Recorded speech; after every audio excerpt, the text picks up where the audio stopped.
to the Inno Talk podcast. We'll no topic is off limits. Now here's your host, my daddy, and Void of Soul.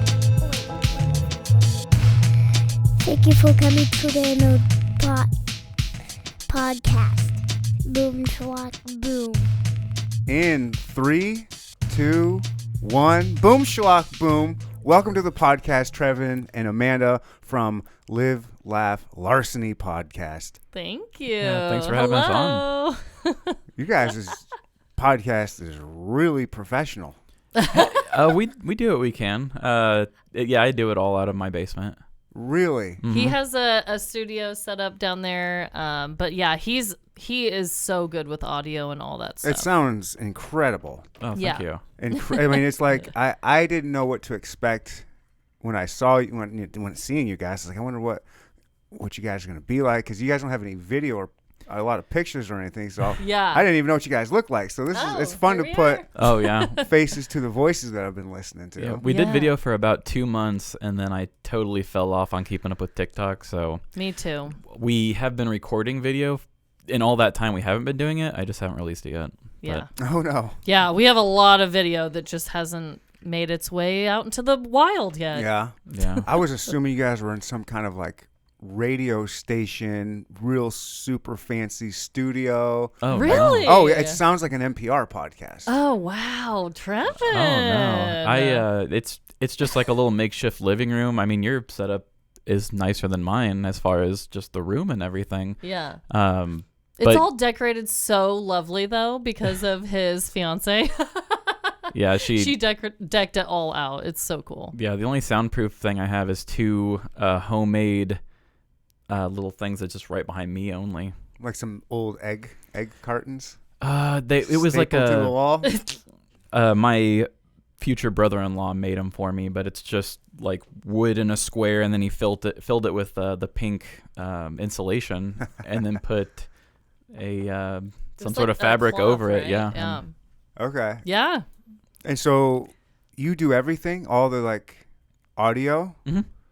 Man. Yeah. All the songs in the background are written and recorded by me. Wow. I didn't want to. It's mainly because I was cheap. I just didn't want to go and purchase music from anybody to use, or go and get some sort of a sample library of just basic stuff. So I was like, I think I could make my own basic stuff. And I was just coming off of a really bad writer's block with my own music. So as I was like, I'll just throw together some basic background songs. And I was doing 2 a week as we were putting out the show. I don't know how I was doing it. And I said, I'll just do it until the inspiration runs out, or until the time runs out. We ended up doing like 100 and something episodes. So I ended up coming up with about like 160 songs, I think. Yeah. And so now I just crazy. Wow. I just go back through my back catalog and just pull out my own originals. It was like after a year and a half, I was like, okay, Treven, you can start reusing the background music. Yeah. Like, you're like, come on. Like, you made so many. So, but yeah, all the audio, the sound effects, the music, everything. Yeah, some sound effects are from like cinematic libraries, but if it's a funny line or a stupid line, I will write down the ones that need to be done, and then her and I will go record them and then throw them into the story too. Like all the little jokes and stuff. Yeah. Mm-hmm. What do you guys come up with everything? You don't have any writers or producers? No, it's No. Wow. And what's really weird, and we've talked about this a little bit before on our show, but when we first came up with this whole idea, we didn't even ask each other, hey, can you write a story? Like, are you a good writer even at all? And I feel like that really should have been something that we asked each other.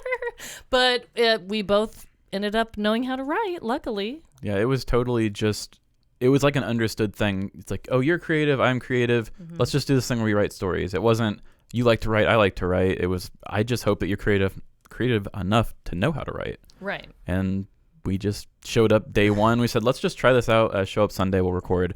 And then we both just wrote a story without even talking about liking to write or anything. Yeah. Gee, your guys' podcast makes me want to quit my podcast. Oh, my God. I'm like, these guys are putting in so much work, so much energy, the editing, the music, the background, Yeah. the research you must have to do? Like, I'm like, I should just quit. Like, what's the point? No, I mean the research. It's really funny because we talk about like the petty crimes and not the serious stuff. It's really funny and sometimes challenging by how little information we have to go off of our stories. Because let's get real, a lot of the stories that we get from news articles are just like a catchy headline, and they don't have real specifics in the articles.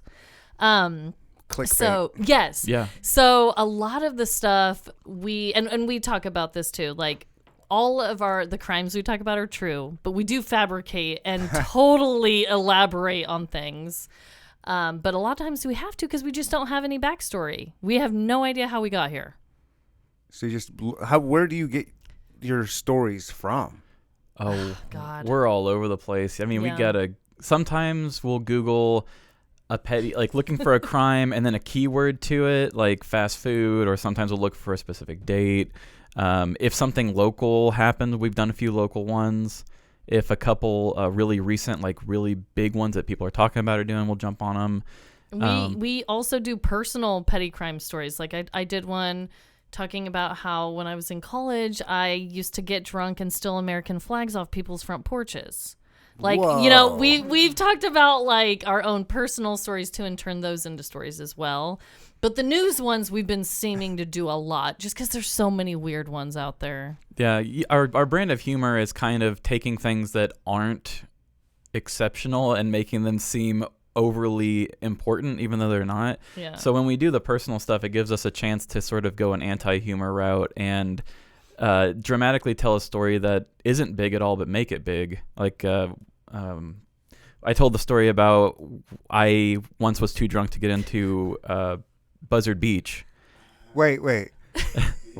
You were too drunk to get into Buzzard. Right. That's how you know it's bad. That's Yeah. how you know.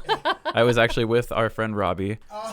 It was on the 4th of July, and I wanted to get in, and we had gotten down to the riverfront area where they do the fireworks, and so we were drinking Texas sweet teas, which is the regular vodka, sweet tea flavored vodka, and then a lot of lemonade and lemonade. Regular Okay. vodka. So it's basically just like a really boozy Arnold Palmer. I like that. And so I said, hey, I'll drive you guys down there, but I'm not going to drink until I get there. Well, my friend didn't put any lemonade in it. So he gave me an entire shaker full of just sweet tea flavored vodka and regular vodka. Oh, I remember that stuff. Mm-hmm. So Ugh. he was like, well, I don't want to lose my shaker here at the riverfront, so you should probably just chug it before we go. So I chugged all this straight vodka, didn't think anything of it. We get to the riverfront because we had to walk down the side of the highway to get to it because we had to park way away. And once I had paid to get into the riverfront, I had blacked out and just don't really remember it. Holy crap. And the next minute, and like I've had blackouts at night, but this was a blackout at like 1 p.m. So That's every other Sunday for me on the podcast. Oh no. So I wake up out of my blackout at like 9 p.m. and the first thing I notice is I'm in 9 p.m. line to go into Buzzard Beach. That's the next thing I remember. It's nighttime. My friends just got in, and the dude looks at me and he's like, ID. I reach in to get my ID, and he's like, actually, just save it. You're too drunk to get in. Wow. And at that point, I'm awake and I'm pissed because I'm like, well, what the hell? I'm good now. Don't you know I just woke up? Like, yeah, I'm you're ready like, to I go. am. yeah, I was like, present. you want to go play some tackle football? Like, I can do stuff. Like, I can do it. And he was just like, no, you can't. And so I was just so mad because, yeah, me 5 minutes ago probably shouldn't have went in. But me now is good.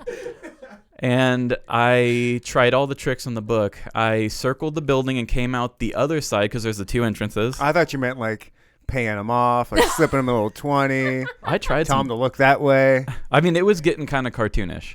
I tried the different entrance, and that dude looked at me and said, if this guy's not going to let you in, why would I let you in? Right. So I was like, okay, that's stupid. I mean, I was trying anything. At this You point, put a different shirt, you put a mustache on. I did do a mustache.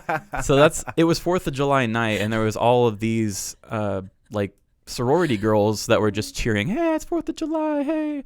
So I said, hey, you got these, they were holding up posters, and I said, do you guys have any markers? I need a disguise to get into this bar. Oh my And these girls thought, oh, of course, they were all drunk too, so they were just excited and like, hell yeah. So I'm standing here, and all of these girls are just taking markers and drawing them on my face.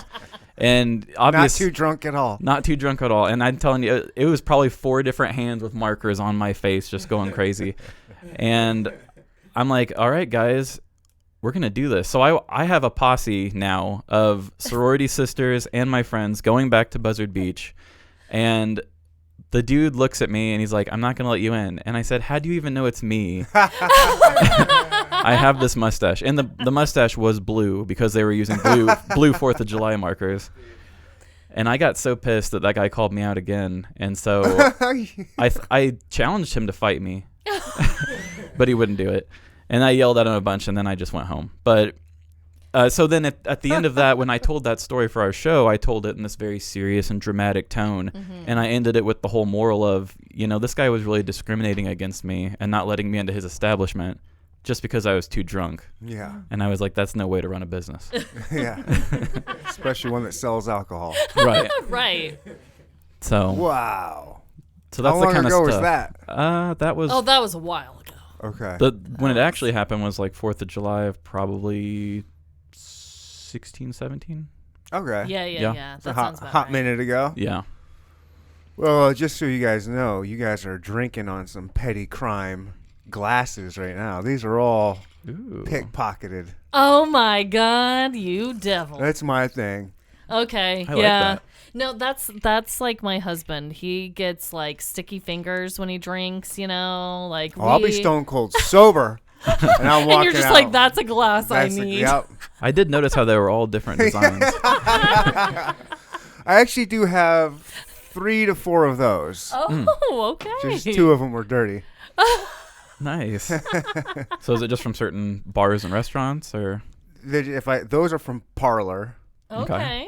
I love that one. That is a beautiful. I get why you took like 3 or 4. I don't know what. I don't know where they're from. Yeah. They're just from wherever. They could be from anywhere. They could be from. I go to a lot of different establishments. We had a listener write in a story that they steal like the salsa bowls from restaurants or like the ranch dipping bowls, and they said that's like their thing. The little ramekins, I do that. Not a ton of them, but just enough to like hold me over. Totally. I got kids, Yeah. Mm-hmm. They like ketchup.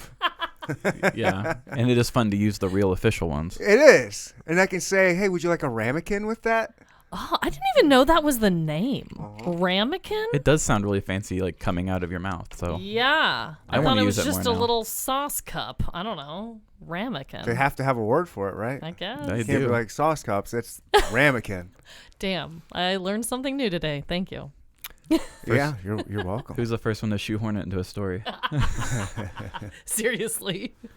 Oh my God. On your next podcast, talk Yeah. about ramen. Oh, I We guess will. you just kind of had one like that, right? Yeah, we just Salsa kind the of did. salsa one. That's true. That's true. We'll have to work it in somehow. Yeah, sometimes we will shoehorn things in just because we're feeling it or because somebody told us to.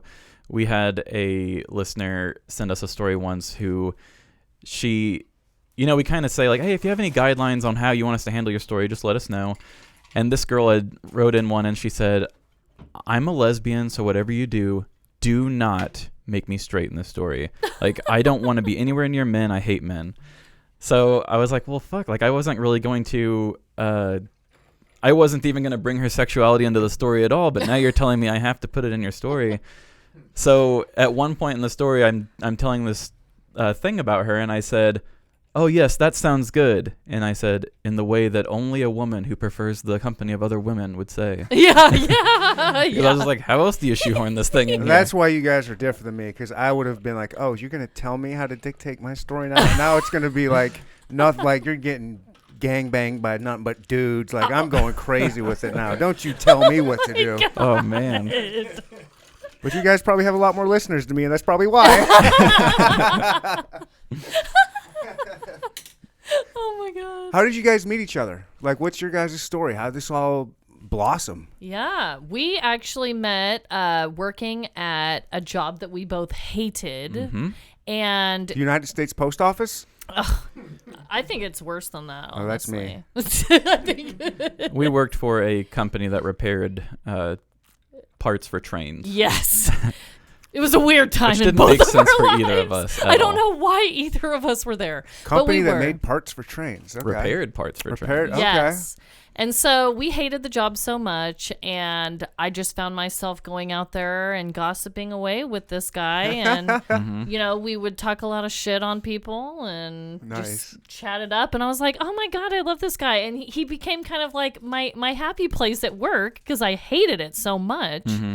And then, yeah, that was, God, how many years ago? Probably like 8.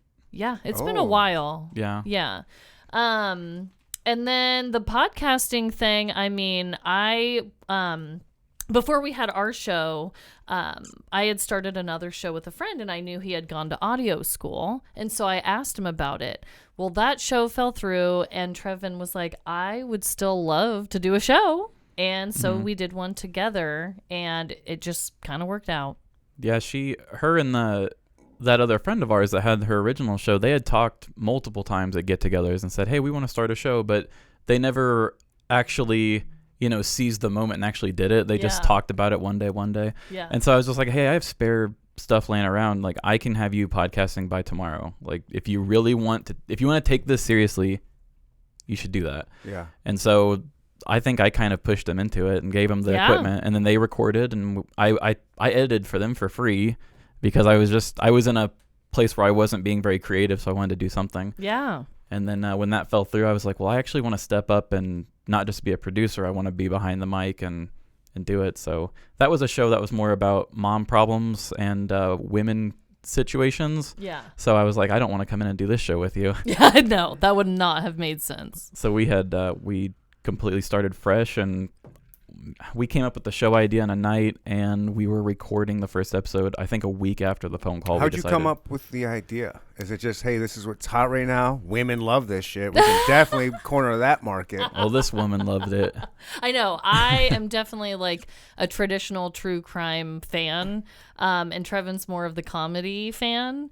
And we wanted to do something kind of true crime, but he was very specific on, I want to do something different though. I don't want to do something that's already been out there. And I totally agreed.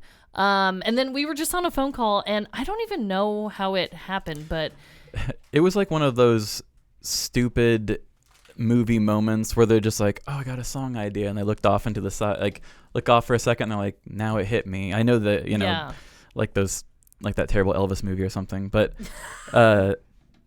yeah, it was just, we were talking about it, and I said, there's no way I could do a show like a true crime show because there's so many ethical boundaries to do that I don't even want to deal with. Mm-hmm. It's heavy subject matter on a weekly basis. Serious. You have to be serious. Yeah. And I also, it's just, there was no way that I was going to be able to keep myself making content for something I didn't care about as much.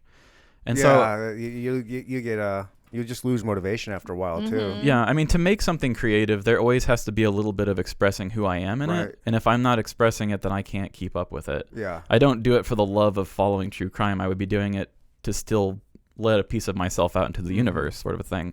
And so we were talking back and forth, and I know there's been true crime listeners. There are true crime listeners that are very, very picky people. And they say like, and it's a weird part of the internet, but they say like, they think they can customize it like a Subway sandwich. They say, I want a female host, no banter, them by themselves, scripted, no sound effects, light music. And like, who has that? And anytime somebody doesn't match that, they say, 1-star review, I hate this podcast. How come they're not doing it the way I want? And so I'd seen a lot of these people posting in these groups, and they say, I don't like an obsessive use of sound effects. I hate when people have banter. I hate when people try to add humor to my true crime. And I was just like, I want to do all of these things I know, yeah. that they don't like. Yeah. So we thought about how, some of these true crime creators almost just add the dramatics to make it seem more serious, just so it's like, okay, everybody, I'm going to tell you about the scariest thing to ever happen.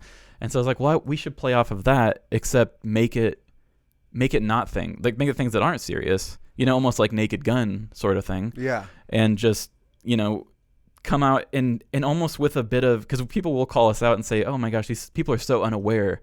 And it's like, yeah, that's the point. Like I come out here and do this story and say, the worst thing that could ever happen to a person is when their cell phone gets stolen. Could you imagine living a day without your cell phone? That actually, I mean, my whole life is on my cell phone. Exactly. I shouldn't put it out there, but I will. If someone gets a hold of my cell phone, they have my life. They got my banking and everything on there. They can Your start passwords. Well, they don't have my passwords on there. Those are locked up in this tight little safe in There here. we go. Because I have only 3 of them, and if one of them doesn't work, another one will. Yeah.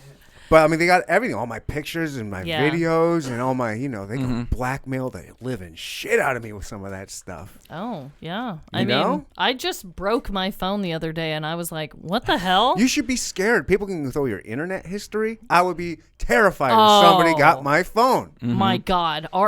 We always talk about this too. I don't know how much of this you have to do for your show, but like our Google searches are beyond weird. Like if someone just looked through our history with no context, yikes. Yeah, you hear about those crime things where they say, "Oh, this guy was just Googling how much cyanide a person can drink before they die." And it's like, well, I do that too. But I know, because we don't do just the petty crimes. We do like little like trivia and facts and stuff too. Yeah. So there are times where I am Googling like the weirdest shit ever, and I'm like, oh my God, if anyone ever saw this. I'm like, I hope they know. I hope they know who I am to my core. See, I don't have any of that. So if they did find what I was looking up, I have no excuse. I'm like, yeah. Oh, see? Yeah. Yep, it's all on you. Another Friday night in Palomas. Just don't go on my Pornhub history and we're good. My Google's safe. I'm looking up stupid shit on Google, but that other site, you better look out. I don't want to know. No, I know. I won't. I don't want you to know. Yeah, that's why you keep the phone. That's right. I know where that thing's at always. But I do like a sense of danger because I live on the edge a little bit sometimes. I do. And so it's not password protected. So if anybody gets my phone, they've got access to it all immediately. Just put a password on there. No, I'm too addicted to my phone. Every time I got to hit in a code. Yeah. No, it's not for me. Your phone doesn't have a thing you just put your thumb on it for a second? Maybe. Oh, that's what I do. It probably does, but I just like to Yeah, that's definitely tap it, it's on, let's go. He's like, that's just one less step. That's too wild for me. Yeah. I have, I have to have some sense of danger in my life. I don't know what it is. I probably got toxoplasmosis or something. Well, there's something wrong with us all, That's true. Yeah. I think there is. Yeah, definitely. Thank you, guys. Yeah, we're with you. It's okay. Good. Oh. Yeah, I think that's kind of what we do is we just try to tell people they're not alone with whatever it's going to be just fine. Absolutely. The true crime, but the petty crime. And we like to try to tie that back to our own like set of morals and like deeper meanings. I didn't think I was going to do this at first, but it just kind of became a thing where every time I'm going to tell a story like about a guy who sets his own trailer on fire, I try to, because we have to fill in so many gaps with these people because we just have these clickbait articles, I try to almost tell these stories as if I just did it. And I'm like, well, what would be the logic behind certain things like this? And so it allows us to build these. It's almost like one. Sure. Hey, I'm away from the kids. Let's Paloma it up. Sorry, I didn't mean to cut you off. Oh, no, you're good. Well, now I forgot where I'm at. I'm such a bad host. No, you're the best. Are you kidding me? You're giving me Palomas. Yeah, great host, great bartender. You're doing just fine. I'm doing what I can do. But we always try to find a way to connect these stories back to how they can relate to us. And it really is sort of a line I created a long time ago, but a deep dive into shallow crimes because you really don't have a lot to go off of. But we almost have our alter egos that tell these stories, which end up being almost, for me, I call it my Twilight Zone voice because I'm just going on. That's what I'm saying. You got that NPR thing going. You do have. Yeah, it sounds great. You got a great voice. Oh, thank you. Yeah, you're just giving it this, and it's a very fake put on voice. I've had people, get onto us about that and be like, oh, Mr. Boring. And it's like, that's the point. Like, yeah, we're trying to read it dramatically. Yeah. But yeah, it's really fun it's something that's that's evolved over time, but we realized, hey, we're using this stupid boring voice, but now we're having like stupid boring problems for our narrators that go into the beginning, which is still reflecting our real lives. But it just makes it so much easier to relate to a story than just, oh, guy catches his own house on fire. But when you look closer at that crime, he was actually catching his own house on fire because his girlfriend wanted to move in. So then it's a lot That's easier. like a George Costanza type thing. Yeah, exactly. Yeah. So then when you go and tell that story, you think, well, hey, commitment's hard, right? Right. Thank you. And then you tell you butter up the audience with this talk about commitment, then you tell this guy's story, and it just makes it hits so much more. Like, I think I learned something, and that crime was absolutely nuts. And Whoa. yeah, we try to have a bunch of weird layers, and sometimes we take ourselves too seriously, and sometimes we don't. But Depending on the day. yeah, but it's almost more fun when you do take yourself too seriously because, it's not serious. It's not serious. How did you guys get your following, your listeners, your promotion? Because, you guys have like actual people advertising on your show, yeah? Yes. Yeah. How did you guys just go from working for train repair parts to having people sponsoring your show? Like, what's the Man. secret? We hustled. There's been a lot of grinding, and yeah. I have to give a lot of that credit. I did a lot of it in the beginning too, but then I had my second kid, and Treven had to really pick up the slack there. But just reaching out to other people, growing your network, really connecting with your audience. Just really trying to get your name out there as much as freaking possible. Yeah, we were lucky in the very beginning to almost have a full ride right up front, because technically the first show that I was producing for them, when the pitch was trying to make their own network. Oh, they're not doing that anymore? No, I think they have they might have like one show that they back up now, but they don't have a full network. But they had a guy that was trying to do a full network, and we were going to be brought on there. Patrick Moore? Yeah, he has a show on there, but there was a dude. He wasn't the dude running. No. Okay. Patrick was a part of it, I think, but He it was was one a of guy the shows, named but he wasn't Steven. like running. Not a Steven. fan, by the way, Oh, okay. of that dude, but We don't really know him. I don't really know him either. But we got into it Oh, a couple years ago on Instagram or some shit. And it was, Well, Well then. then. He's an enemy to us all. hell yeah! No. But I'm petty when it comes. Like, I know your guys.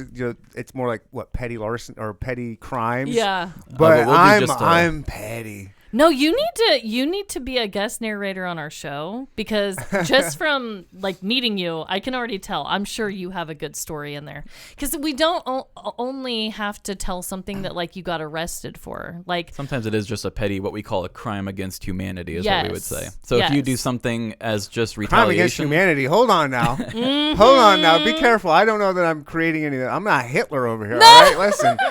the petty crimes against humanity. Okay. Yeah. So like, I told one about how my high school boyfriend cheated on me with my best friend, and then I dumped my water on her in front of everyone in the locker area. Like, that was a crime, a petty crime against humanity that we covered. And like, we've done like revenge stories and stuff like that. So yeah, if you have any good ones, you should definitely read a story on our show. I've got some good ones. Oh yeah. Oh, yeah. I told would love it. I won't retell it right now, but I have one that comes to mind that I could tell on the podcast that was fairly recent that could have got me into the federal prison. Oh, hell yeah. Spill the tea. Yeah, that sounds oh my perfect. God. I'll tell you. I've Okay. already told it, but it's a good one. Okay. I think. take I don't know.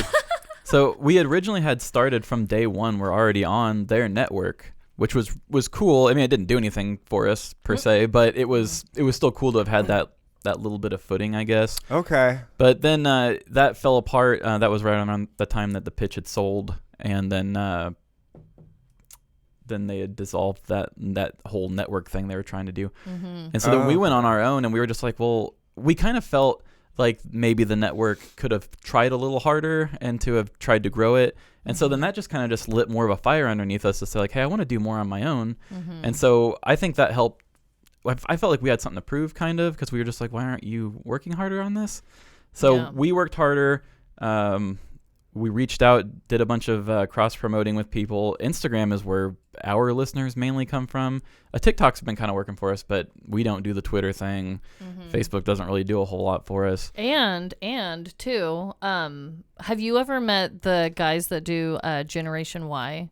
They're from Kansas City. I've never heard of. Oh, okay. Oh, wow. So, that's like one of the biggest true crime podcasts. Yeah. I'm not a true crime guy. Yeah. And that makes complete sense. I listen to Serial like every other American. Yeah, totally. And that was amazing. Oh God, yes. But I mean, I like your guys' show for sure. Yeah. But I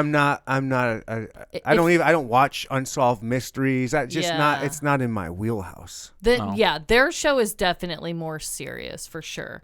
But they right when we started our show, we went to a podcast festival thing that was here in Kansas City. It just happened to be in Kansas City, and we were like 2 months old, and we said, let's just get a table here. We probably don't belong, but let's just do it. Yeah. I didn't even know about that. I would have been all over that. Yeah. And we met them, and I mean, not saying that grew us a huge listenership, but I mean, we definitely got a lot of really great connections, people who've been doing it for a long time that, know what they're doing. I will say this for us. One thing it kind of did for us was we were up here with people who were making full-time pay. Like they were supporting their entire lives off of just a podcast. Damn. And we were on the same level with them because we accidentally shot our shot and just rented a table at this convention. So one thing I will say about that is it almost kind of put, like, they weren't like my heroes, but it was at least seeing somebody in a place that I wanted to be. Right. And I looked at that and said, well, these are just normal people. It doesn't seem like it should be that hard for me to be able to do what they're doing.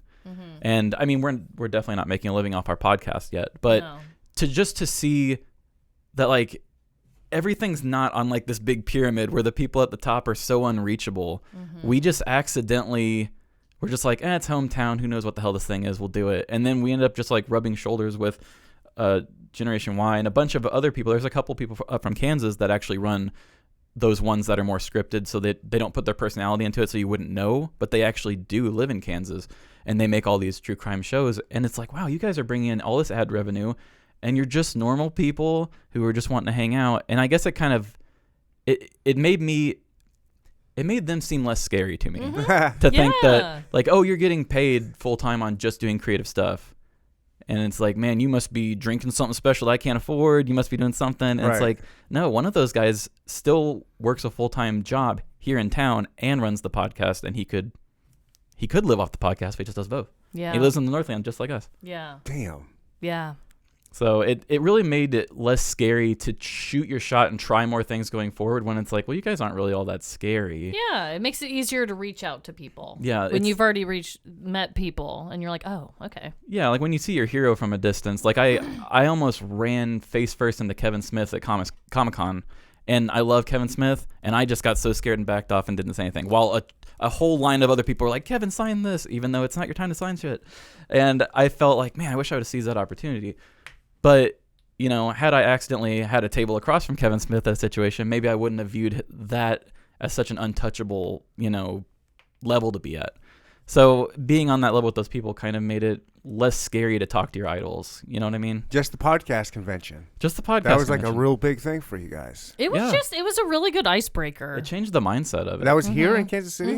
Is it like a traveling thing? Sometimes it's in like Cincinnati. Yeah. Okay. First year was Minnesota, or was it Chicago? Chicago, and then Chicago, Kansas City, and then City, Dallas, and now this year is not Austin. It's Austin. I think they're gonna kind of stay in Texas now. Yeah, it seems that way anyway. What's it called?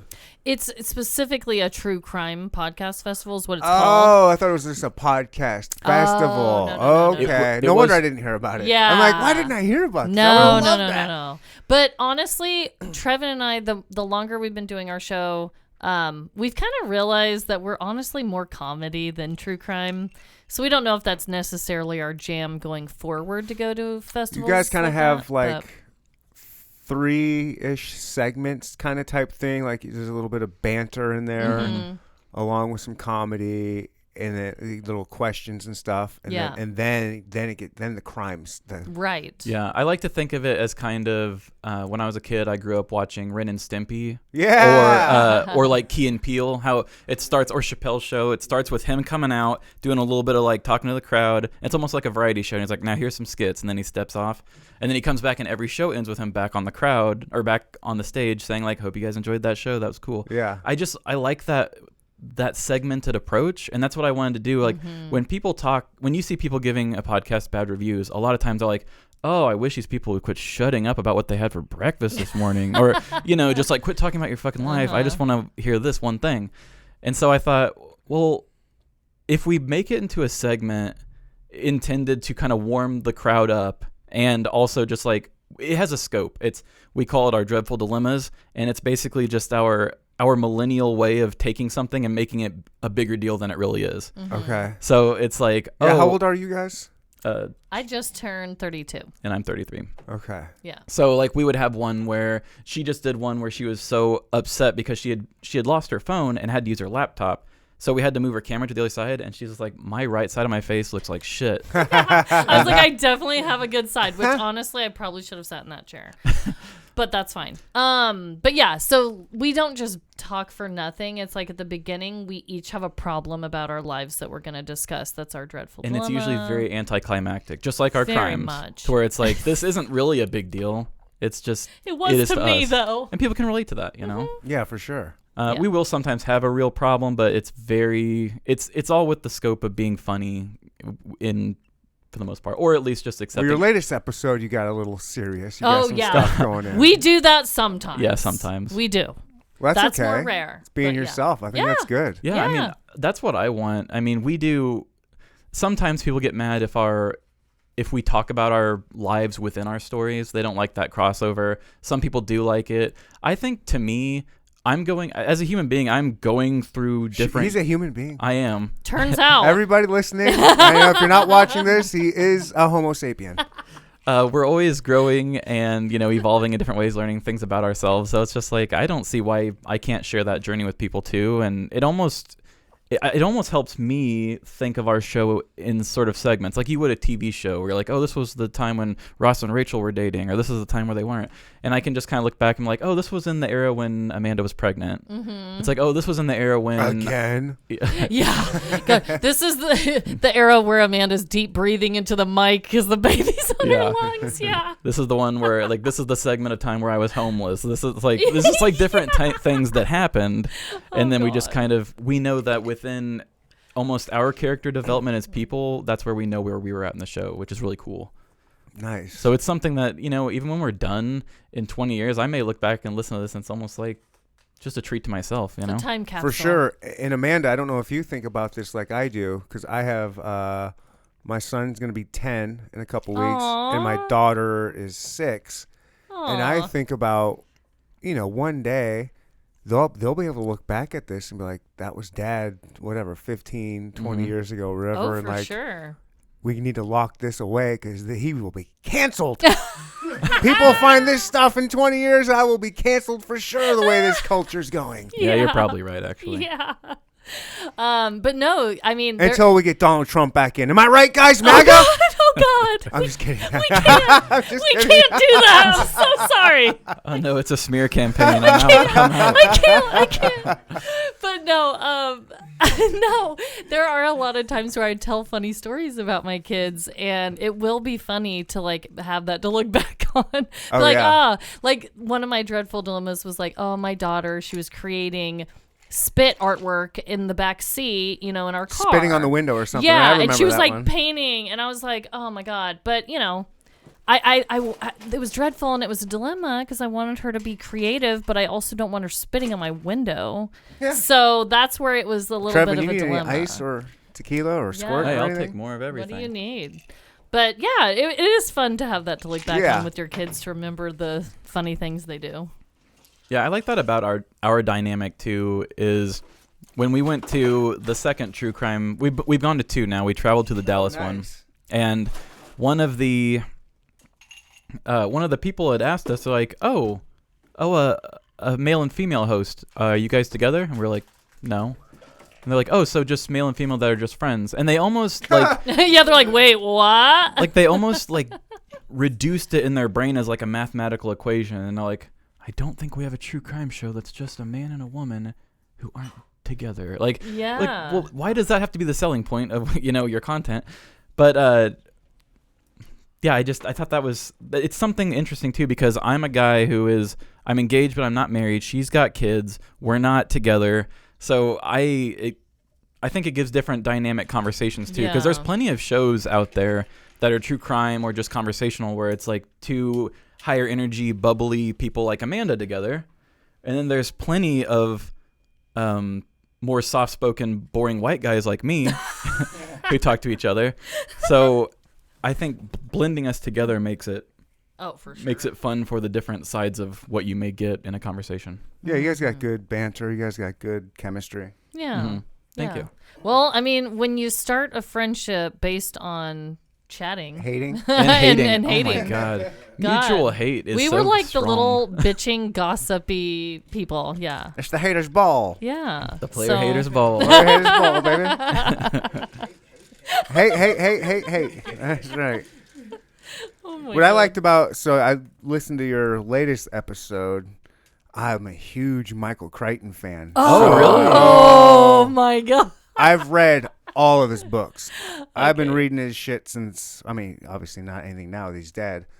But yeah, I started reading his stuff when I was in like 6th grade, or whenever Jurassic Park first came out. So did you So read did you next? did you already know that little thing that's who that character was supposed to be? Yeah, I knew everything about it, which is funny because I don't even know anything about Michael Crichton. Mm-hmm. Like I've yeah. never once, until listening to your guys' episode, I never once thought about looking into his personal life or anything else. I Right. just like his books. Yeah. And That's so fun. Yeah, I love that. your first option was he wrote something cocained out. He was all on cocaine. And Oh, yeah. Yeah. Wrote- Mad Men or... Underworld. Oh, okay. Westworld. Westworld. God damn. Westworld. It was all on cocaine, and that's where he came up with. I was like, nah, that's a Stephen King thing. Yeah. Oh, Stephen King did that? Oh, yeah, Cujo. He did a lot of cocaine. He doesn't even remember writing Cujo. He said he was so gacked out on cocaine. No way. He doesn't even remember writing Cujo. Oh my God, I did not know that. Oh yeah, a lot of his early stuff was very cocaine fueled. Wow. Wow. I mean... And then it makes sense, right? When you think about how prolific he is. I mean, how many And he's books does he created have? so many. And he's got another, Yeah. he's got a surname, like a what do they call that? Oh yeah, like the A whole different name. Where Oh, he was tried- like a knighted? pseudonym. yeah. He, Oh. I was like, he was knighted? He has another artist name as an author as somebody else. he wanted to write things and have Okay. people not know it was Kind his. of like J.K. Rowling did, too. Yeah. Yeah. Which one is she? What did J.K. Rowling do? Harry Potter. Oh, Yeah. okay. Yeah, she has a whole We're supposed to hate her, series. right? Yeah. She's a Yeah. turf. Yeah. But yeah, she has a whole series written under the name of a man. I think it's, oh God, I can't remember the name. off the Probably top of my head. sells more, huh? Am I right, guys? Am I right? mean, Here, brother. probably. You little shits. I was thinking when you guys were saying you guys were on that podcast network with the pitch. Yeah. I was like, I was a little salty that I didn't even get an invite to that thing. I'm like, what? Are you kidding me? I've been You didn't miss out. I've been It's okay. nominated a few years. I don't know if I won the pitch one year or not. Oh, nice. I don't know if I did. Maybe I did. I can't remember. I think I've we won a came couple third things. with the pitches once. That's the Yeah. closest we came. But I was like, Yeah. well, I wonder why I didn't get even. Yeah, that's weird. But trust me, you didn't. I would have didn't said miss out. no. Yeah. It just would have been nice to have been To been asked. Thought Yeah. about. Yeah. thought Yeah. of. They had a salesman guy who was going around selling it for him. He wasn't the guy from Kansas City. So that might have been why. I think he just found us because he was doing some homework on He was really, honestly, all he was trying to do was fill in. He needed a female slot, like something that fit a certain angle. And that's what Well, that's they had. why I wasn't asked. I'm just a basic you white go. male. Yeah, just they a had, dude. they had enough of those. But I have, honestly, without tooting my own horn too much, I have a pretty damn diverse podcast. I mean, I have a lot. You might be the first white people I've had in a long time on here. Well, sorry. We're- I feel so unique. Thanks. Yeah. Heck yeah. Well, that's why I asked you, because you had a female with you. I had to balance it out. oh my yeah. God, the females here. Oh my Everyone god! walks And No, out. I needed it. I need more females in the. Do you not podcast. have many on the show? No, okay. I've got. Oh. Like I said, it really is a diverse podcast. Yeah, I okay. have. Yeah, everything. I mean, girls are pretty cool. Guys. I think the last Yeah. female I had on was a Tongan. Would that be the right word? She's from Tonga. Oh wow, Anna? that's cool. Yeah, she's badass. Hmm. But yeah, anyways, yeah, I'm a huge Michael Crichton fan, so I appreciated yeah, that shout out. And then I'm a big Westworld fan. I love the TV show. I don't really. I never saw it. You never seen the new one? Oh, I haven't so seen good. any of the. Well, the Westworld. first season's really good. It gets really convoluted. I heard it was good. It's good though. I've never seen it. A lot about AI, which is very fun. Oh, Yeah, Michael Crichton's got so many. I just like the way he was very futuristic thinking Mm-hmm. and nailed a lot of stuff, in my opinion. yeah. Mm-hmm. I mean, it's only a matter of time until we have. I think they're like. Shit, I could be really wrong on this, but I think they're gonna have a woolly mammoth out there in like a year or two. Oh, yeah. Okay. I think they're fucking around with that shit right now. Oh, you think? I know so. Oh my god, that's crazy. Yeah, I think they're even talking about how it can combat climate change. Well, shit. Bring back the woolly mammoths then. Yeah, We better get it in check before we bring him back, or we'll just kill him again. Yeah, What if they're delicious? dude. Oh, you're thinking food. My dad actually did like one of those digs when they found a woolly mammoth, like the bones or whatever. What? Your dad an archaeologist? No. It was just he was a teacher, but they just they were asking for volunteers, and he went out there one summer when he wasn't teaching and just took a little brush and dug away, and yeah, it was really cool. I got to go I would out love there. to do that. Yeah, it was That'd be really cool. I've always had a little passion in the back of my brain for archaeology. I Oh my always think God. that would be. Yeah, they look Super for cool to do. volunteers sometimes for that stuff. I need to get paid. It's not that much of a passion. I don't love woolly mammoths that much. I like them and all, but there's this dude that owns some land in Alaska, Mm-hmm. and he owns it. It's called the Boneyard. Oh my. And he takes a giant pressure washer and he blasts just all the mud and land they just got, and he's got a 5-acre patch that's producing mammoth tusks, bones, saber-toothed tigers, dire wolves, all this stuff constantly just flowing out of the mud constantly Oh my every day. god. It is wild. It is Whoa. wild. It's going on right now, like today. Oh wow. I need to look into that. It's That's cool. and there's been nothing like it. He's got animals that he's pulling up on there, or bones, or I don't even think they're fossils. I think they're actual bones of animals that scientists were saying should not even have been up there. They're saying, oh yeah, dire wolves never lived this far north of the equator. And they're finally like, well, really? I've got these bison. I've got these this thing called a short-faced bear. All these crazy Pleistocene animals up there in one spot. It's fucking cool. That is cool. And he started a bone rush. It's like a gold rush, but a bone rush. Oh my So check this out. God. His property before he owned it, there were still all these bones on there, and the Smithsonian got wind of it. Like they got donated train full, those train cars. Of course, you guys know the trains, Yeah. train boxes full of all these bones up Oh there. The Smithsonian had so many of them, they didn't know what to do with it. This was like in the early 1900s. They just apparently there's documented records of them taking it out to the East River in New York and just dumping it. So they're finding him now. What the heck? It was kept super secret. The Smithsonian says that never happened. We don't have any records of that. Well, the guy that owns the land has the receipts, Mm-hmm. and you guys are aware of the Joe Rogan podcast? Uh-huh. Yeah. Biggest podcast in the world. Yeah. Well, the Boneyard guy goes on that podcast Oh, and God. releases all the information. He goes, Oh, all right, Joe, I've been God. holding this on. He goes, I wasn't going to tell anybody until I told you, Joe Rogan. But I've got the receipts. Here it is. Anybody that wants an adventure and wants to go find some stuff, you go to the East River, and he gave the exact address that the Smithsonian told them that they dumped it at. Oh my god. And now there's a legit bone rush out there. There's these scuba divers Oh my and God. boaters going out there. What and are they doing with the bones? Well, they're trying to find them. Okay. They found a couple like small like vertebrae type things. Okay. So they know it's out there, but you got to think it's a river. Yeah. It's probably pushing, and it's been like 100 and something years ago. So probably all that sediment's flown over, and it's a river, so it's rushing, and it's a dirty ass river too. This is New York City. Oh my. You know, it's almost as bad as Lake of the Ozarks, I'm sure. And so, apparently there's some dudes out there. This guy called Dirty Water Dan. Wait, what? I think that's Dirty Water Dan or Dirty Water Dawn.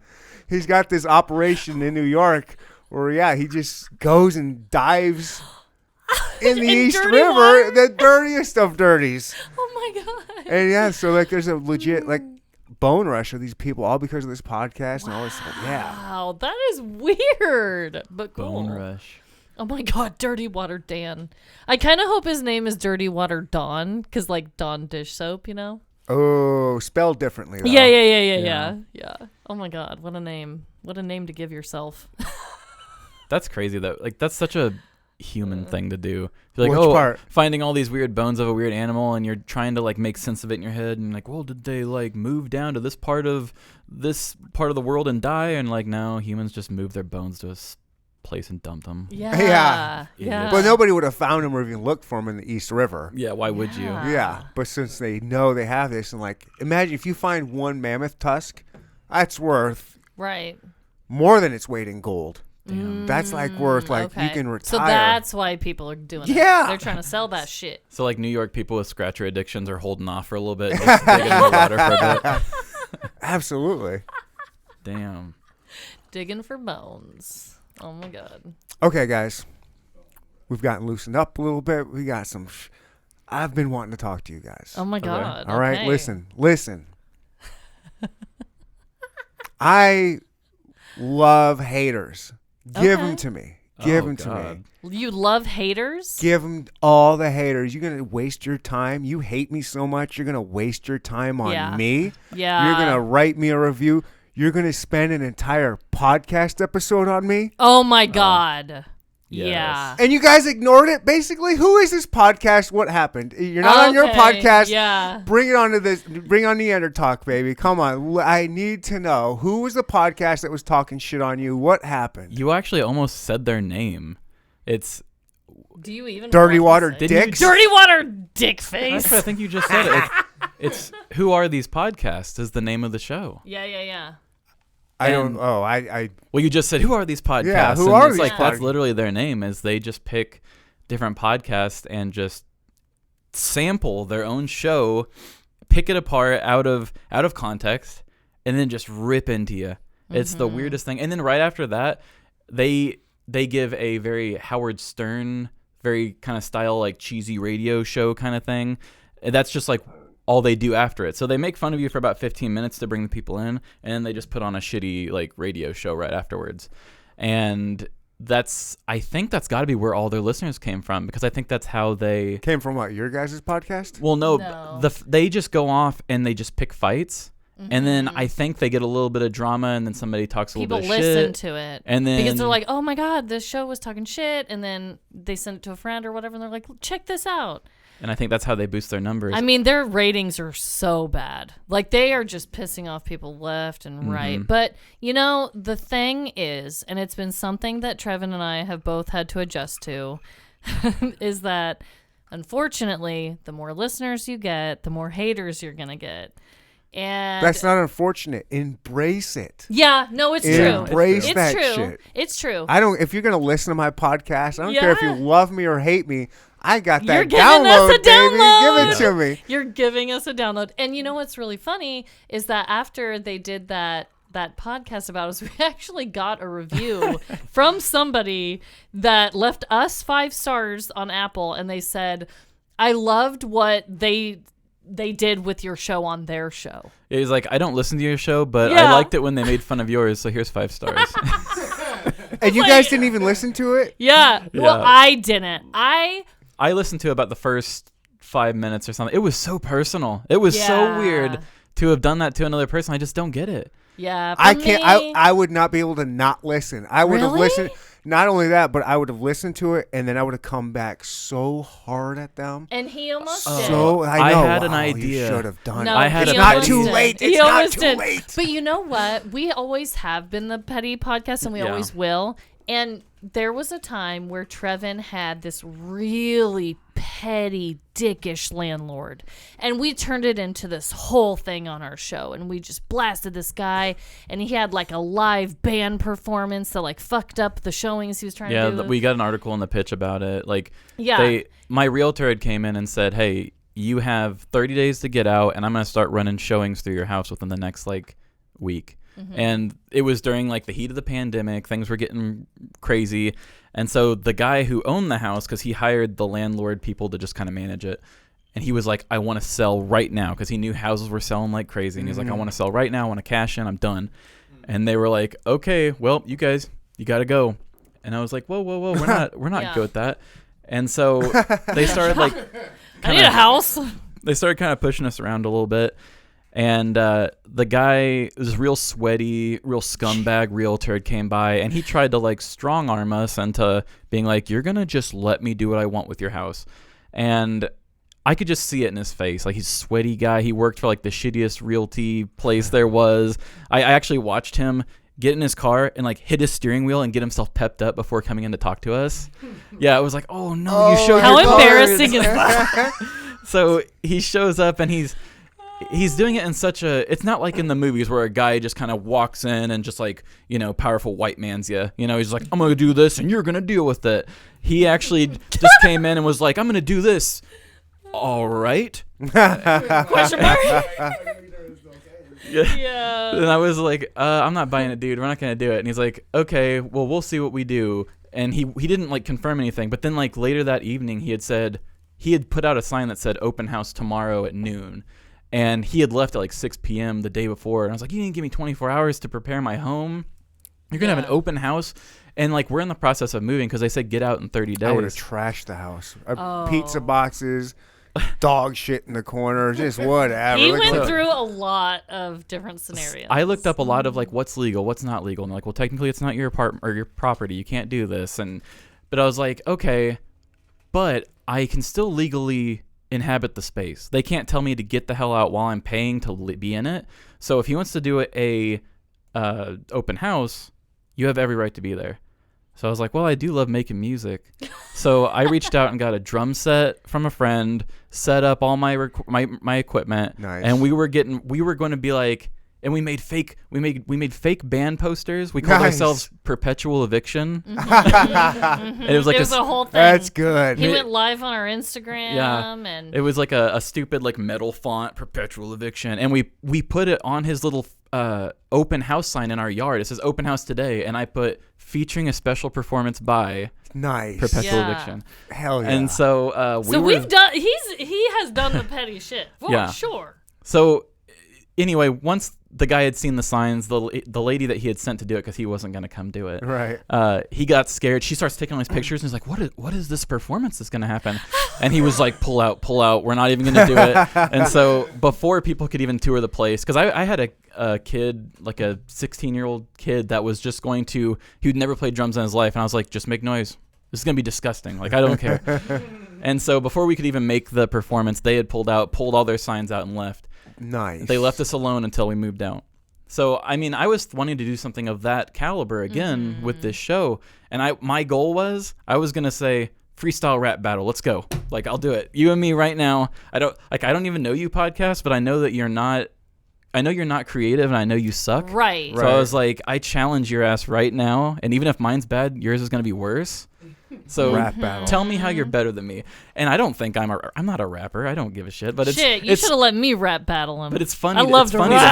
that Go. Drop the beat. I'm like, I know with like my ability to create stuff, I could make a listenable track to go up against his if I wanted to. Yeah. Right. And if he wants to say that he's better than me and like I'm not good at what I do, Yeah. he must be better, right? And then I backed off and said I wasn't. but gonna you do know it. why though? And I'm glad is that there are certain people, certain haters, if you will, that if you just keep playing their game, which this guy, it's all a game. And he's way bigger than us. He doesn't He's making care. money on this show. He doesn't care if he's getting bad reviews. He doesn't care if he pisses people off, clearly. And so I was like, you know want what? people to either love you or hate you. Yeah. And we were like, putting his name out there and doing something just gives him that shine, and our listeners will go there. We didn't give him say their name. We just kind of talked shit on him a little bit and let it be that. And I was like, that's growth, Treven. Because I know Treven would have been like, let's destroy. I was listening to that episode and I was like, no, I got to have a conversation with these guys. Like, do you need help? Like, we'll go to war with these fucking dorks. Like, Yeah. let's do it. But how pathetic is it, though, that your whole show, like you said, you can't even be creative enough to even just talk about anything in the whole world. You have to attack people. So, like, are they worth it? No. And really, they're not. like I said, when I look at the stuff, it says that they make fun of other podcasts for the first, 12 minutes, and the next, 45 minutes is them just putting on a shitty radio show. Yeah. And some About people... what? It's just like, he's just trying to be like a shock jock sort of thing. Okay. And so he's like, oh, one-legged dickhead's over here to tell us again about how he can't get laid. Like that kind of shit. Yeah. So... A knockoff Beetlejuice. Yeah, it's terrible. So when he's only giving about 10 minutes of his show's dedicated to what his show's about, and the rest of it's just him squeezing his other stuff in. Some people even said that in the reviews. They're like, why does this guy make fun of shows that do too much sound effects? But then he himself puts on this shitty show with a bunch of sound effects. And I thought to myself, too, looking at it, that he has his listeners that actually do like his stuff. And then I don't listen to his stuff regularly. But it seems to me that he asks his people to give him negative reviews while giving him positive reviews. Like, give me 5 stars, but tell me how much I suck. Yeah. And I've it seen almost that. seems like he gets off on just being he gets like off on it. like he's a bit of a cuck. Like he just likes to be put down for what he does. And I Yeah. think that Sit in the corner, you little bitch. yeah, and so Watch this podcast. And like giving him more energy, I think he would like it. yeah. Okay. And so that's another thing too. It's like, I don't want to be the reason this guy gets off tonight. So that's another reason why I backed off, because Pathetic little troll. some of these people's reactions almost seem like they're Yeah. scripted. Some people say, because his name's Carl, the guy that runs it, and all these people say like, oh, it seems like Carl really just doesn't know what the hell he's talking about. And it almost seems word for word on all these. I'm like, are you telling people to put you down in the reviews when they give you 5 stars? Like, It's so a weird situation. This guy sounds like he'd be interested in a real hot Carl. yeah. So I thought if I go in there and say, hey, you really made me mad, 1 star, it just goes into a pool of other ones that are like, hey, you Yeah. suck, but 5 stars. Mm-hmm. So Oh, I thought, I think this guy just he goes a little snowblind and just loves hearing bad stuff about himself. So Okay. it just He's kind a of made real me feel weirdo. dirty. Is you he know? from here? Where's he I don't from? even you know. You don't even know? I He's don't just- know anything. Like I said, Treven listened to a little bit. For me personally, and I don't even know what episode they did the recap on or whatever. Oh, you're too sweet and nice. Look at No, her. no. But She's not gonna go. no, for no, this. no. But listen to this. I knew if they did an episode where I talked about my kids and he's gonna shit on that, You're gonna go I Mama will Bear. fucking kill him. Yeah. I won't really, but I will destroy him. And so it's like, I just better not. I'm not even going to listen. Because if he talks about anything that, I don't care if people make fun of me. I have an annoying laugh. I laugh at everything. I mean, people go to town on that on me. She says, especially as I say especially. especially. Yeah. People I've get had pissed. people call me out on everything, and I'm okay with that. But I just couldn't take the chance of like a low vibration human being talking about my kids. So I was like, I'm not going to listen. I don't think that's gonna happen. She did the smart thing Maybe. too, and instead of listening to our episode, she listened to other episodes of other people's to see what she was dealing with. Yeah. And one of them was a momming podcast, and they were talking about Yeah. like, these mothers are terrible mothers because all they do is drink and don't look after their kids, and like no wonder the husband doesn't love them. I just And, read like, the says bio. shit like that. I just read the bio. He's Yeah. got a point. I didn't even listen to it. I didn't even listen to it. And he was going in on this girl in the bio about her motherhood. And so I was like, I don't even want to deal with Yeah. someone like that. And to I don't need to give him a download. when I he don't was need to hear doing it. when he was doing our show, he was choosing to be very personal with me, which I don't know, which is fine because it seems like anytime people want to hate on a podcast, they pick the female every time. Yeah. But this dude was literally sampling sections of our show and playing a clip of me talking and then pausing and then be like, listen to this fucking idiot. But he was telling the story about how I had gotten signed on to edit for some bigger podcasts. And he said, oh, so the company that I had worked for said, hey, why don't you use this program? It's one I'd never used before, but it has a lot more like AI stuff, so it makes the job easier if you know what you're doing. And I didn't know what I was doing, so I kind of screwed something up. And so I don't even know what you're talking about. Right. So I was explaining in the most simplest way I could, like, hey, they told me to use this program I'd never used.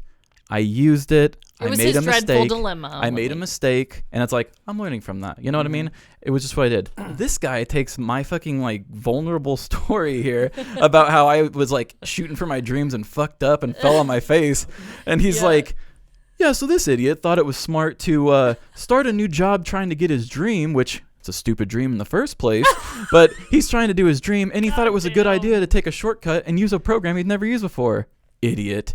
Let's see how that turns out. And then he plays the clip of me going, well, guys, I messed up. And he's like, looks like it didn't work because he's an idiot. And like, looks like this guy just showed some humility. Yeah. Like, wow, what an idiot. He showed humility. Yeah, I know. And admitted that he made a mistake and he's going to try and get better. I know. Yeah. Whoa. And that's what I like about our show is like, you know, I think sometimes people get in places where they don't want to be open with like the things they're going through. And it's because of people like that. So it's like, Amanda and I aren't going to stop saying, hey, I did the stupidest thing ever and it caused an issue. God, no. I mean, do that's just the stupid human things experience. on a daily basis. Happens all the time.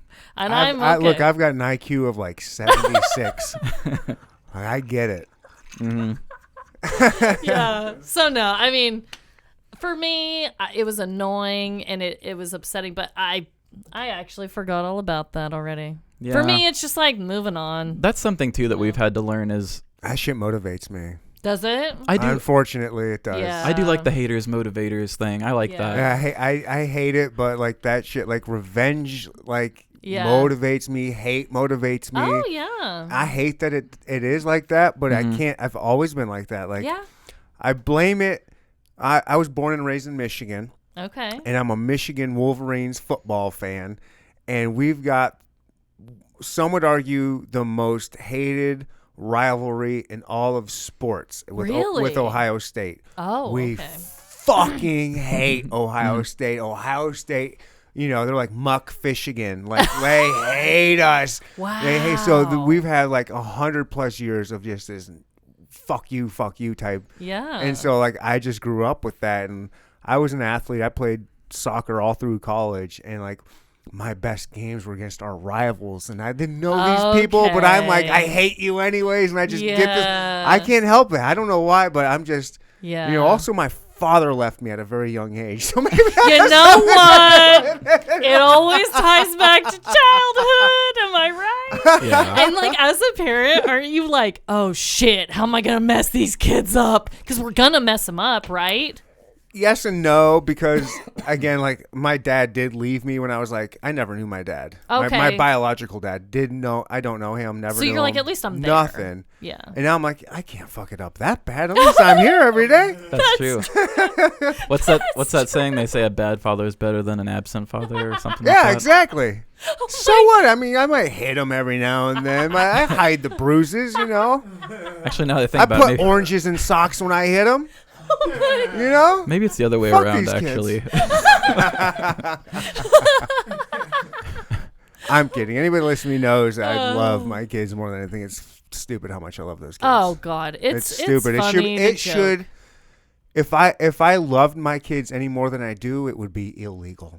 Bro, I feel that in my soul, but I also feel it that sometimes they can be little shits too. Oh, of course. And you know what? I'll yell at them. Oh, yeah. That's because they're a reflection of you. Of course they're little shit. Oh, my God. I know. It's like the deepest parts of you that you don't want exposed, and they come out in your kids sometimes. You're like,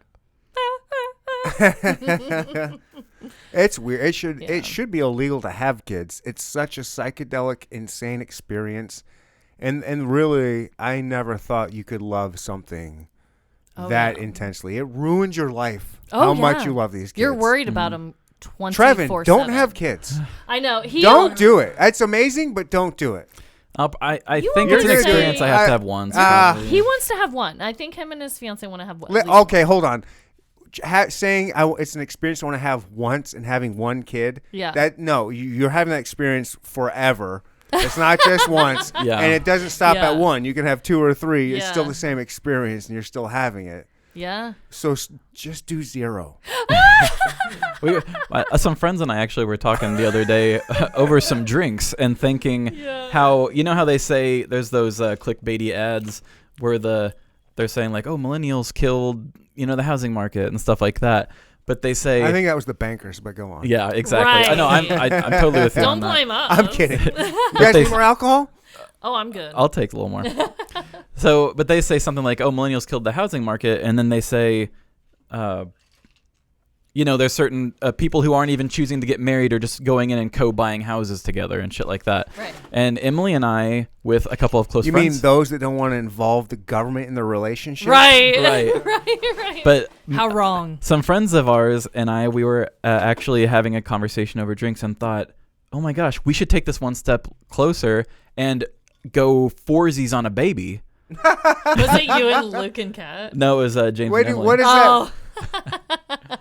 That's One amazing. female and 3 different dudes' sperm in a blender, and then you put it in a turkey baster and see what shoots out. Is that what we're talking about here? No, I'm talking about choosing to co-parent 4 ways, so 2 moms and 2 dads, and then we'll just split it as friends. Oh, okay. Dude, okay. that's what's up. It takes I like a my damn idea village. better. I mean, Yours sounds more wild. yours sounds maybe more exciting. It'd be more But- fun to gamble I mean, over. and the kind of funny thing about that is that's kind of how human beings evolved, right? Like when we were Yeah. a young Thank you. species living in tribes, women were a little bit more promiscuous. Guys weren't as jealous. And so there'd be 4 or 5 people having sex with the same woman. And then a baby would come out and nobody knew whose baby it was. So they they would all take care of it care? like it was their own. Yeah, like the saying that takes a village sort of a thing. God Exactly. damn, it really does. Yeah, and it just seems like you see some of those memes. And I'm getting drunk, guys. Do it.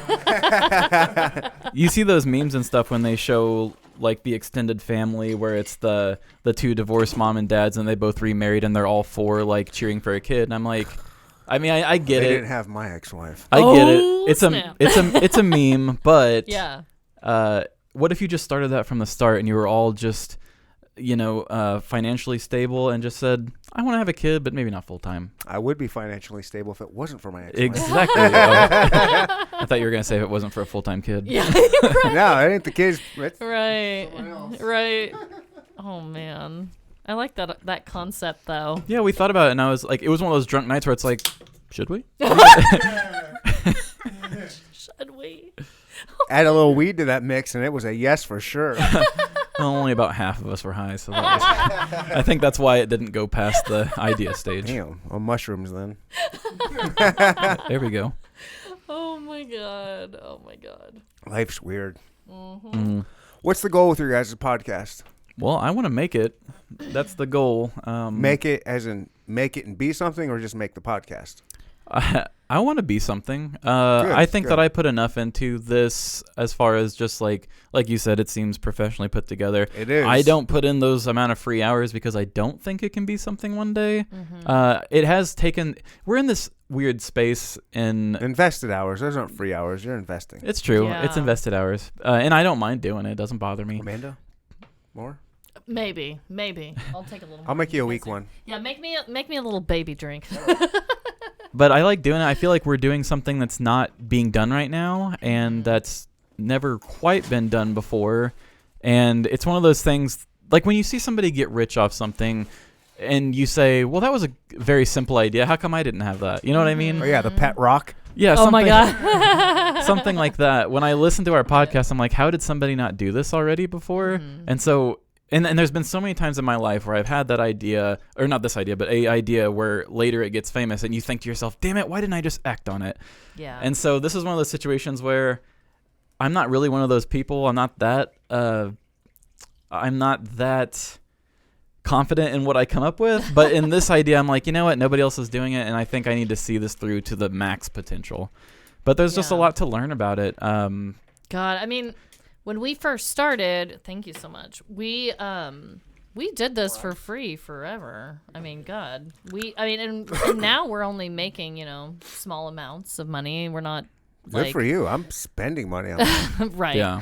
which we did for years. It wasn't until just recently that we saw anything. Just recently. So we had been doing it for, I think, 2 years before, right? It's a lot of people don't realize that. I think a lot of times people already have, like, maybe you're a social media influencer already, and then you start a podcast. You're just two regular people that don't have a ton of followers We have at all. nothing. I mean, we don't even have, like, some of those people who are just small-time comedians who are at least somewhat known in their city. They can at least bring the city with them. We don't really have we don't have a local fan base, really. No. I would say most of our listeners are all over the U.S. just in general. In Canada. I was going to say, because you guys don't really, I don't think you guys really express or say that, hey, we're Kansas City. We do, but, like, not every episode. Yeah. And that was kind of the thing with the Pitch Network that we noticed. Is like everybody wanted to be a KC podcast, and there was even a point where somebody was like, oh, we're going to, they want to try to go outside of Kansas City and be bigger all around the world. And they're like, we don't want to do that. And I'm like, wait, I do. What do you want to do? That's exactly what I want to do. Yeah. That's kind of been my... I say that my podcast is people from Kansas City typically, but it's not for Kansas City. Yeah. Like I have guests that are speaking on subjects and topics that are not Kansas City related. They just happen to be here. Totally. This is what I like. I like to talk to people across my table from me. I've had a few Zoom episodes from Canada, California, Connecticut, all over the place. But it's just not the same. It's not. Yeah. It's really I need people a couple feet from me drinking with me. Hell yeah. You know? And we love Kansas City. We love a good Kansas City petty crime story. When I think it was like our 3rd or 4th episode, Treven told the story. I don't know if you heard about this, but about the naked guy on the ATV that was on riding 435 right in front of Worlds of Fun. Yeah. And what's so fucking funny about that? I don't know if I would expect that area to have a naked guy on Dude. 435. Driving on the wrong side of the highway. Wrong side of the highway, Well, yeah, naked on a four-wheeler. Well, that makes sense. You don't want to get hit. You want to see the traffic coming so you can dodge them. But what was so funny is that Treven did that story, and right after he was done, I was like, Treven, I saw that guy. I saw that man's ball sack bouncing on the ATV naked. And he was like, what? And I was like, no shit. I saw him, and I said to my husband, I just saw a naked man on an ATV, and he didn't believe me. We go home. Fucking I man. found it on the news, and I showed it to him. And I was like, I fucking told you. And then he did the story on it, and I was like, I was one of that man's victims. Saw his balls. Yeah, it was an interesting episode because not only was she a victim, but then I also came out with the twist that my supervisor at my job actually owned that ATV that got stolen. Yeah. That the naked guy was Oh, on. it got stolen. He didn't loan it to him? He stole it. Even better. He stole a car, wrecked it, and then crawled through my supervisor's. They said that they leave the window open so their cats can get into their barn and eat. This guy on like meth crawls through the window. You gotta love a meth head. You know, they left the key in the ATV and he just rides it. And they still don't know where he lost his clothes. Like, was he naked in the car? Like, did he? He was on meth. He never had clothes. He smoked the meth and got like all hot and crazy. He's like, I gotta get this shit off of me and go for a ride. I thought about interviewing him. He lives in Excel, so I found his Facebook. I just haven't done it yet. The guy that was do it. Yeah, I know. I've thought about it. Dude, wouldn't that be funny? But it's like, what if he's a But you guys weirdo? don't do that, right? We really don't. We've We never really done don't. interviews, no. The only Give like, him I'll have him on. Okay. Okay. The only I mean, the meme is guest- big. People Yeah. would know what you're talking People about. made memes about him. Yeah, his naked ass on that ATV. But yeah, the only guests we have on are like people telling their story. Right. You know, like Hell, have him on, and you can have the clip of our story of it, and you can play our story for him and see For what sure. he thinks. Oh, I would love that. I had the guy on that was this was like 5 days after this happened. He was the super fan. What was his name, Charles? X Factor. Oh yeah, you had a The bad review Chiefs- about that, right? Didn't somebody get pissed off about you having X Factor on? Yeah. Oh no. Fucking idiots. They didn't listen to the episode. They just saw that I had this guy on. Don't you love it? Apparently he's a super controversial dude, but this dude was a super fan. If you've ever watched a Chiefs game, you've seen this guy on. You know the Chiefs cheese head? Yeah. Well, he's got that, but he spray paints it like red or yellow. He wears like an all tight red unitard type thing. He's just called X Factor. And he went to a Chiefs game. He's been going to Chiefs games since he was a kid. And he has a rival called Red Extreme. I've never heard of the rival. Oh my God. Anybody out there listening to this podcast, go listen to this episode. It was so good. It breaks it down.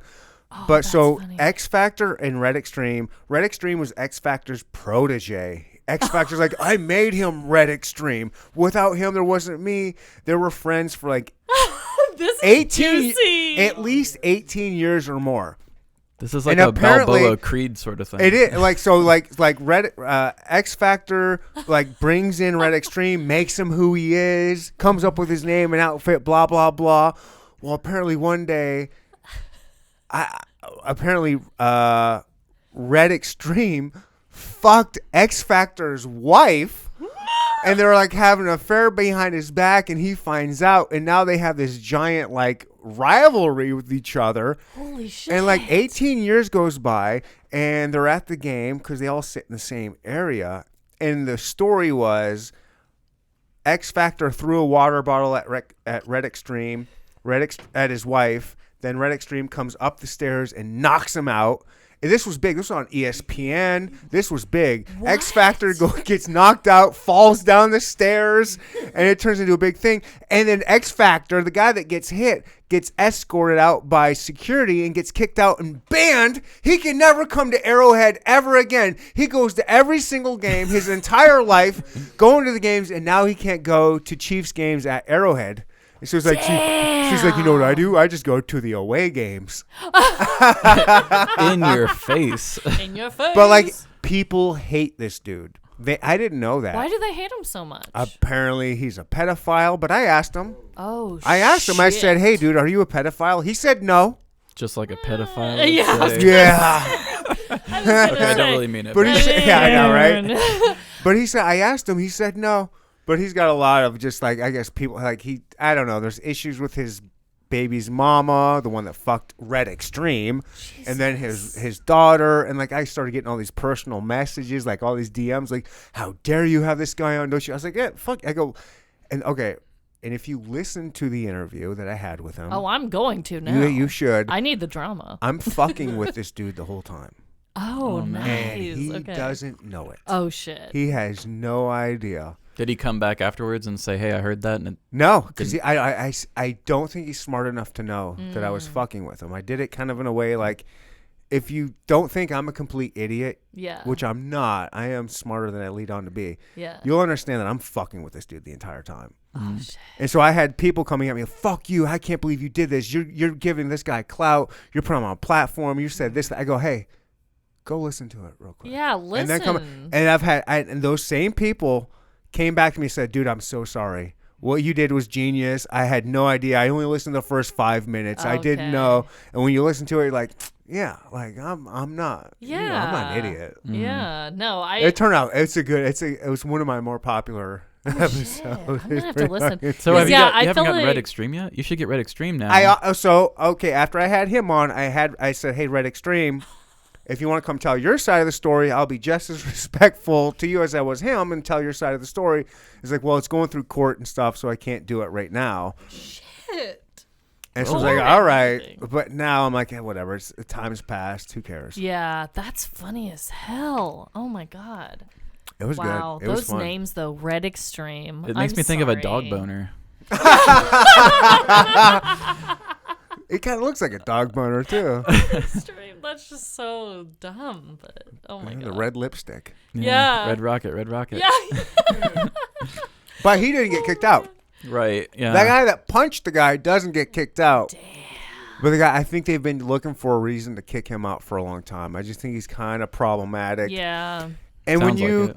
kind of like, I still follow the guy and I'll see his post and it's very cringeworthy. Ugh. I'm like, he did do a couple things funny recently where he's like a guy that like found Jesus again. Oh god. Okay. Like he's like an ex-alcoholic, ex-meth head type He's dude. like the worst human. Then he felt like, I think he found was, Jesus. I'm good. yeah, but like when he came back on when he came on my show, I think he relapsed recently. It was no. kind of, I was like, yeah. But then after he's like, "Oh yeah, I found Jesus again," and blah blah blah, and it's like, what's up?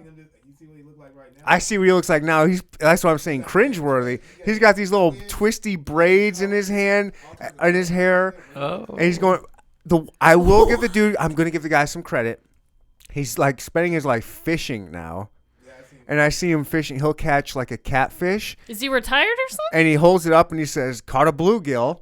And then he'll hold up a bluegill and say, caught a trout today. Oh my so God. it's funny that he's like I guess misgendering isn't the right word. Misspecieing. Yeah, I don't know what that would be. Oh my God. That's And it's kind so of funny. awkward. He's like, is an interesting character. Whoa. Sounds like it. Yeah. Whoa. God. Yeah, there are some interesting characters for sure here in Kansas City. Yeah. There's no lie. They are everywhere. So I wanted to ask you about so you said Kansas City Magazine was where you got best podcast, right? Or it wasn't Pitches. Okay. Casey I got Magazine? I honestly, I don't remember. I did win it, the Kansas City Magazine. I don't know if I won in the pitch or not. I know I was nominated a few times. So what do you do to stay active or present locally? Is it just the fact that you just keep interviewing local people, or is there something else you're doing that's helping you reach out locally? Because we don't actually have that many KC listeners. I would love to do. I thought about even just trying to do open mics just to know people in Kansas City, because we're not that popular around here. At least half my listeners are Kansas City. Mm-hmm. I don't. Are you just really well connected? Like, what do you do? Dude, Yeah, you asked us what our secret is. What's yours? That's why I had you guys on, because I want your secret, because Yeah. I don't have anything going on. Yeah. I just, I don't know. Yeah. I do hashtag KC podcast. Okay. Mhm. Yeah. I do hashtags like that. But yeah, I do have a lot of obviously local people, because that's what I'm stuck with. Yeah. Fortunately or unfortunately, it's not. Yeah. It's not a slight on Kansas City, because I love my guests. I love the people I've had on. There's some incredible stories. There's some hardworking, passionate people here. Mm-hmm. But I think some people are like, "Oh, that's a person from Kansas City. Big deal." Right. But I feel like if you just trust me and you listen to these people, you're going to be blown away. Oh yeah. Like there's just some extremely exceptional human beings in this city, Right. doing awesome things. For sure. I don't think Kansas City gets the credit that it deserves, honestly. Like, I mean, a lot of people probably, I think Depends on who you ask, but yeah. Yeah. I just think a lot of people don't ever even consider it. And I'm like, it's not so bad, man. It's pretty cool. I think that's kind of how it was, but then I think we kind of saw this resurgence or blow up or come up, if you will, when World Series. 2013-14, when the World Series kind of came onto the scene. Yep. We were like America's darling. Right. That's true. And then so everyone started looking at Kansas City. Let's root for the underdog. We lost that year, but the very next year, you guys, we did it again. We went back-to-back World Series, a small market team. Mm-hmm. Right. And just, again, people were behind us. You know, That's you true. got Paul Rudd out there. That's true. You got the gay guy on Modern Family who's not really gay. can't Eric think- Stone Street. Yes. Cam. Whatever. Yeah. Like, he's Rob from Riggle. here. Yeah, Rob Riggle, Jason Sudeikis, Sudeikis, yeah. and he had Tech Nines, and then you had the Marlin Man who was like supporting us. Yeah. So we just had all this focus on us. Joe Buck hates us. We hate Joe Buck. Like Fuck to Joe this Buck. day, fuck Joe Buck is Yeah. right. Fuck that pretty boy Californian asshole. Like go fuck off with your I little know. Los Angeles He bullshit. just had nothing but negative He things to hated say. us. I was like, why? He hated us. Chill. We had that other commentator that got canceled, and like he's now like doing minor league baseball leagues because he Damn. said the Kansas City team was the fag city of America or something like Really? that. Yeah. What do you Holy guys remember shit. that? I don't. He was off mic. Like, yeah, we're in the fag capital of the country right now. It was something like that. Wild. And I was like, he thought he was off mic, but it was like when they were on commercial break, he's like, he got canceled for that. It's like, so we had all this stuff all at the same time converging. Like, yo, Kansas City. We got That's true. Google Fiber. This was all when Google Fiber was coming in. Like, And we're gonna have the what is it? The World Cup. we got the we just World had the Cup. draft. That's huge. They're building soccer And then- stadiums and- everywhere. And not only that, okay, so now you can go to Peru, you can go to Spain, you can go to Germany. Say I'm from Kansas City, they're gonna be like, oh, Patrick Mahomes. Yep. Right. So now we That's got the true. Chiefs with Patrick Mahomes. So That's true. we're on the come up. That's Yeah. true. Yeah, we're on the out map. here. Yeah, that's true. That's true. We out here. So I don't know. I think your show and my show is completely different because Yeah. you guys can be from anywhere, Right.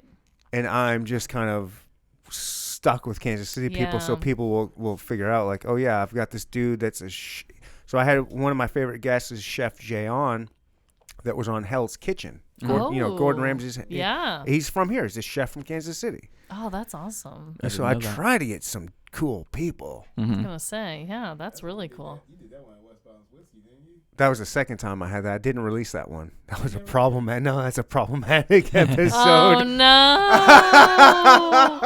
Oh no! You do? I don't know. Yeah, you sent me a video. Oh shit, I don't have it, but I have a street cone. Hold on, real quick. Give me 1 minute. Can we take a break real quick? I gotta pee like a Russian racehorse. that's good. Give me do 1 minute. too. You do too? Yeah. You can go down here. I'll go upstairs. Don't stop. Just let it keep going. I'll edit it. All right, where were we? Oh, yeah. So the West Bottoms whiskey. Yeah. I had to.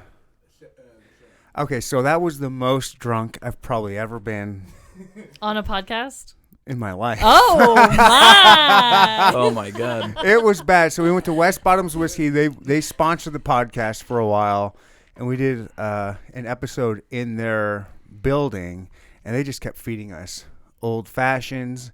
They have the yeah. best old fashioned in this city, by the way. Okay. Voted on and won, I think, by the Pitch Awards. Oh, okay. Really good. So they take like, so you know the barrels that they age whiskey in? Mm-hmm. Well, the wood, I think they're called staves. Like a piece of wood off that's called a stave. Well, they'll take the stave, put a little piece of oil on it, and burn it. And so it gets all smoky. Whoa. And then they put the cup over it. And the cup gets all smoky. And then they put the ice. And they put like maple syrup and hell bitters. yeah. And then their whiskey in there. And it's the best old fashioned. That's a production. It is. It's a really Yeah. pretty. It's a pretty drink. You watch, it's like, Wow. oh, this shit could be in Las Vegas. Like, look at this Ooh. cool thing. Nice. And they just kept feeding us that. They're like, oh yeah, we got this new concoction. Check this out, and we're just hammered. Hammered. I mean, we got done. I had somebody drive. I didn't drive. Somebody else drove. I don't remember who it was, but they drove and they should not have. Thankfully, they made it home. I'm not telling anybody who that was, Charles. And somebody did that.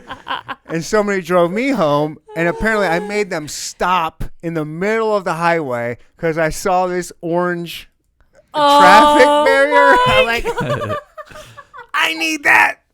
I need that stop. So like I pulled that out of its like the little black thing that holds it down. Like I'm fighting and wrestling with this thing on the side of the highway. There's cars whizzing past me. I'm like, just go on past me. I gotta get this thing. I don't know why, but I just gotta do.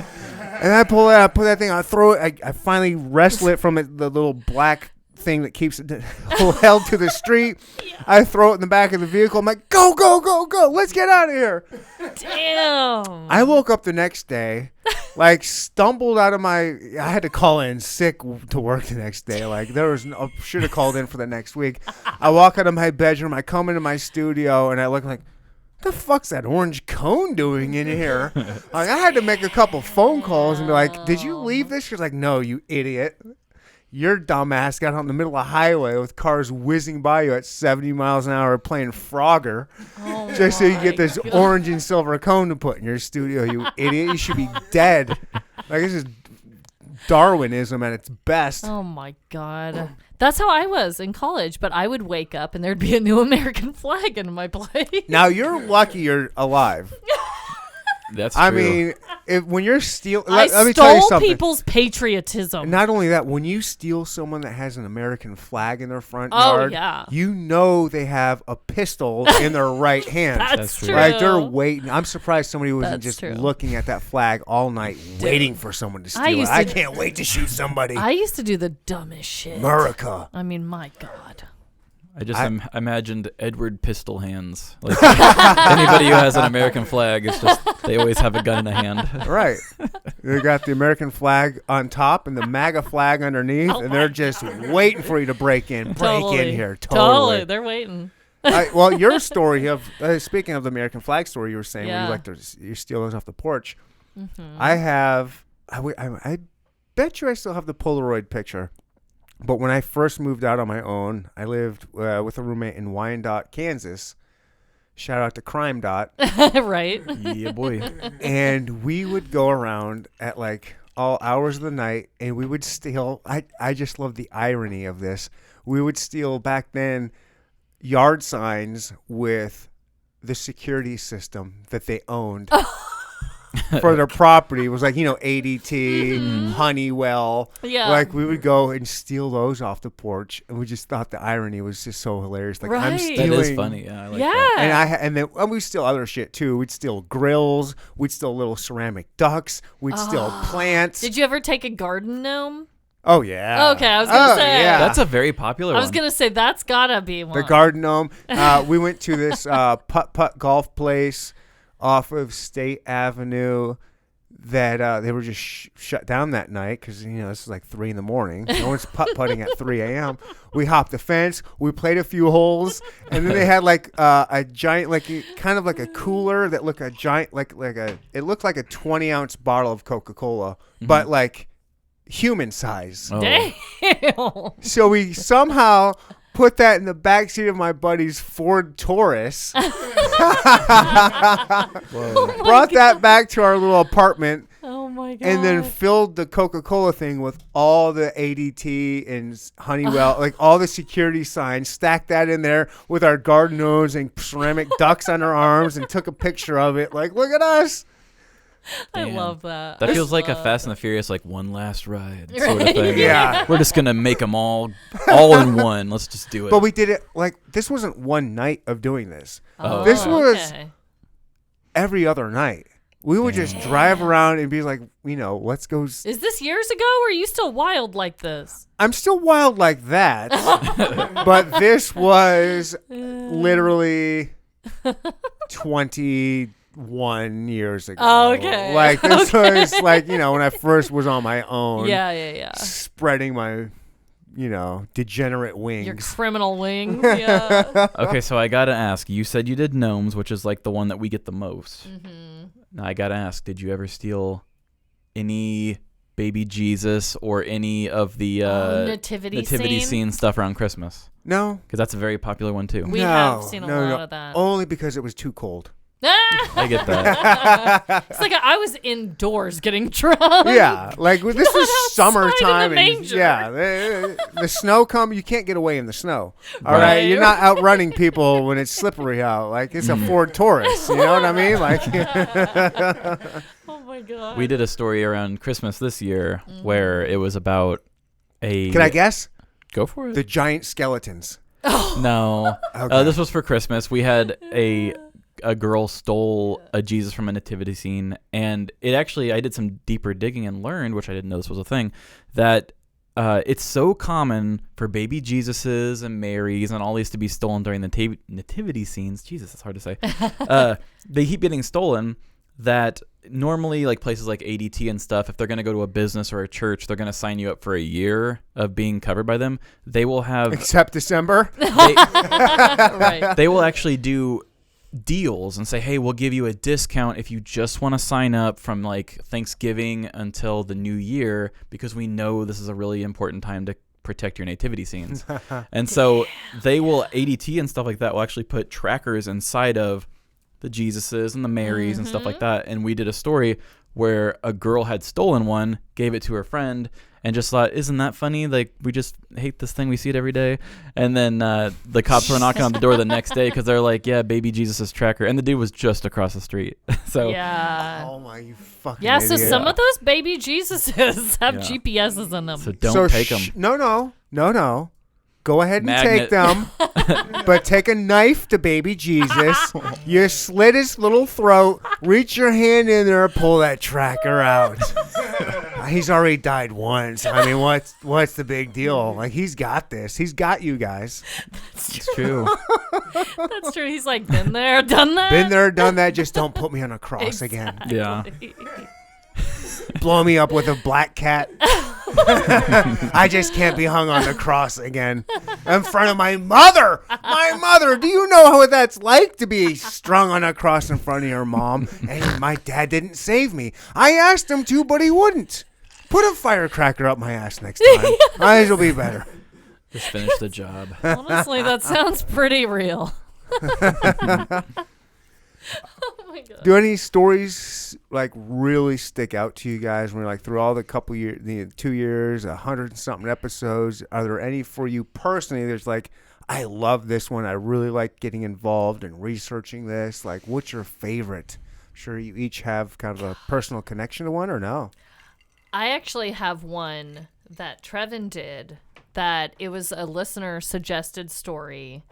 And it was the one about Winstead's with my God, this is like my favorite one too, actually. And that one, I mean, you can explain that one a little further, but that one will never leave my mind. Well, I mean, that's a great one because it's actually a local one. It's a local one. It happened just at the Winstead's next to the plaza. The plaza? Yeah. Yep. Mm-hmm. It's the only one I know of. Yeah. So there was a mother who went to Winstead's. It was in January. It was just after Christmas had happened. She had a couple kids. She had her baby Jesus under her arm.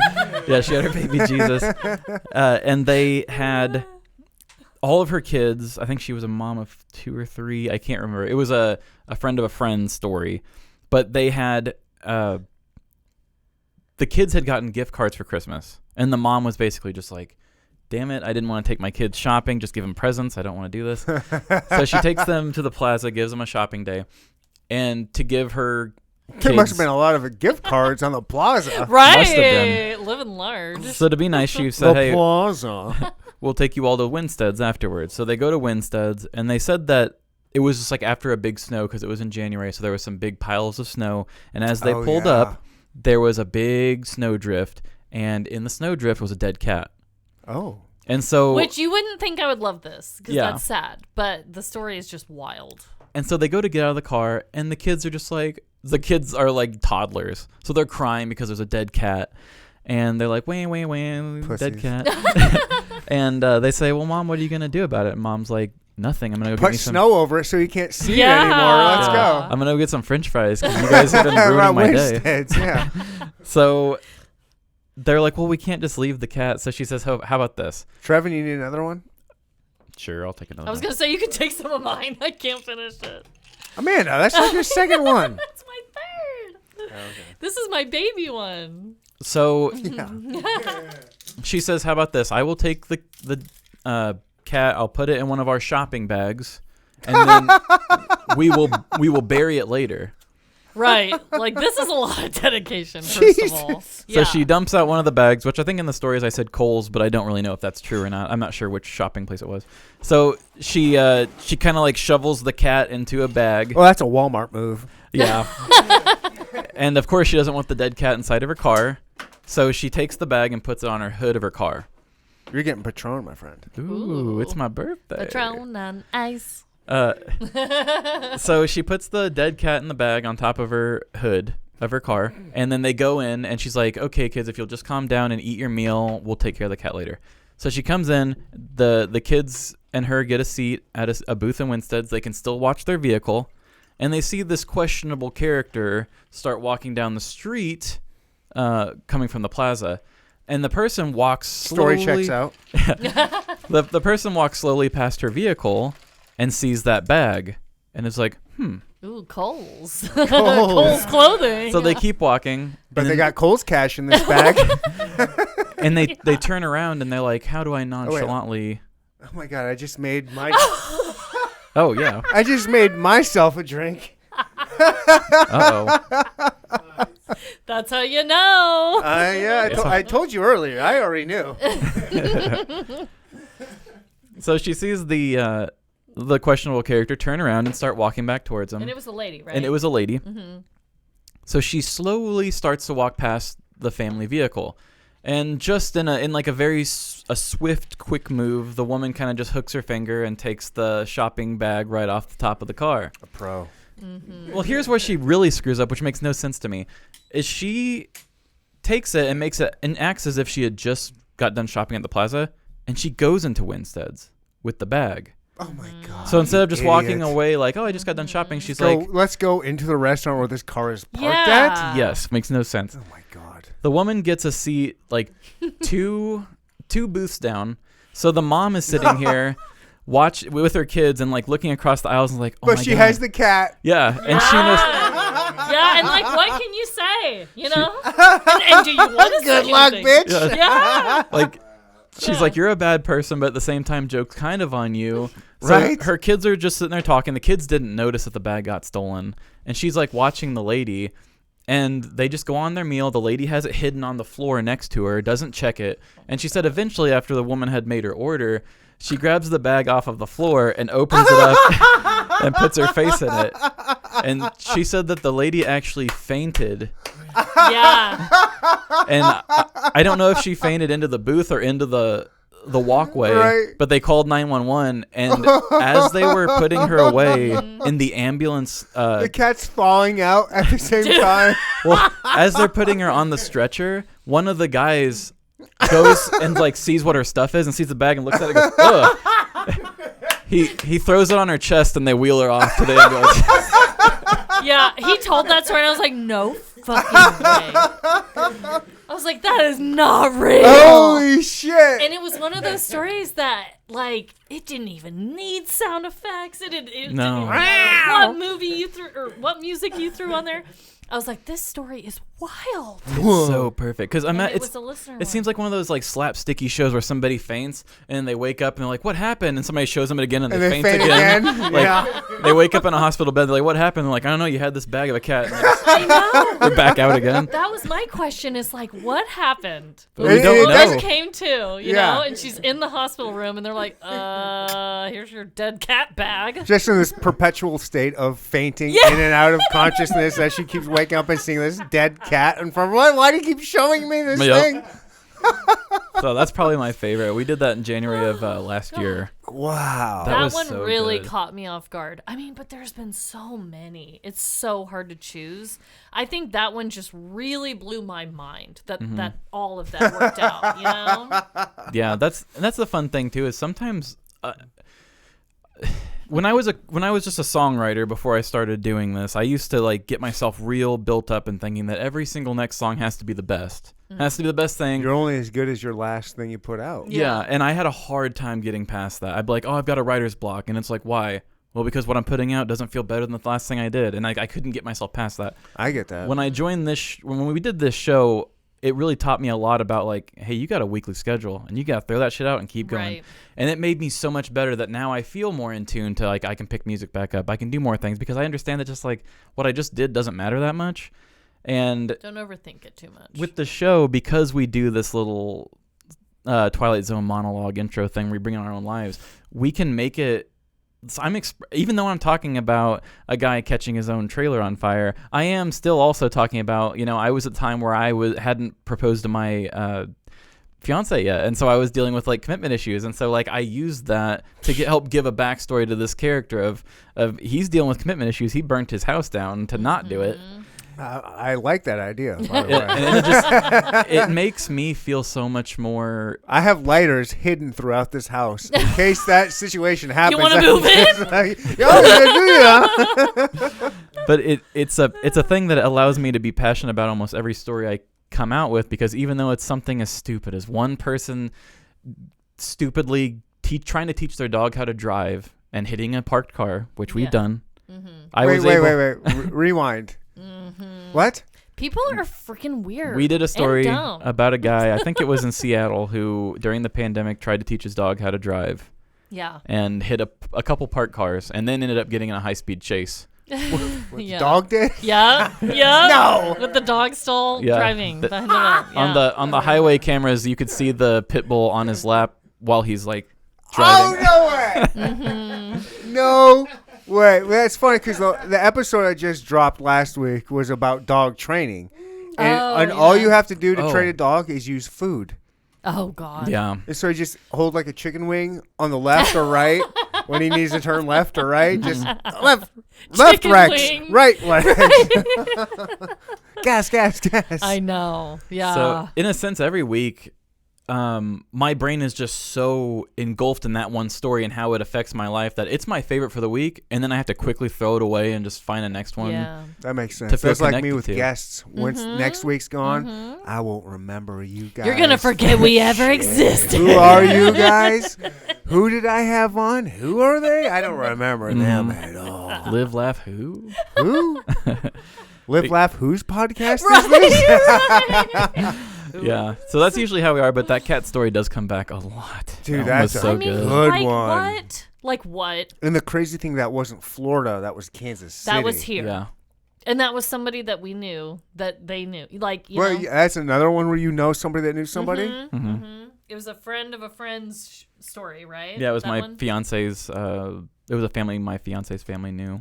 And Jesus. Yeah.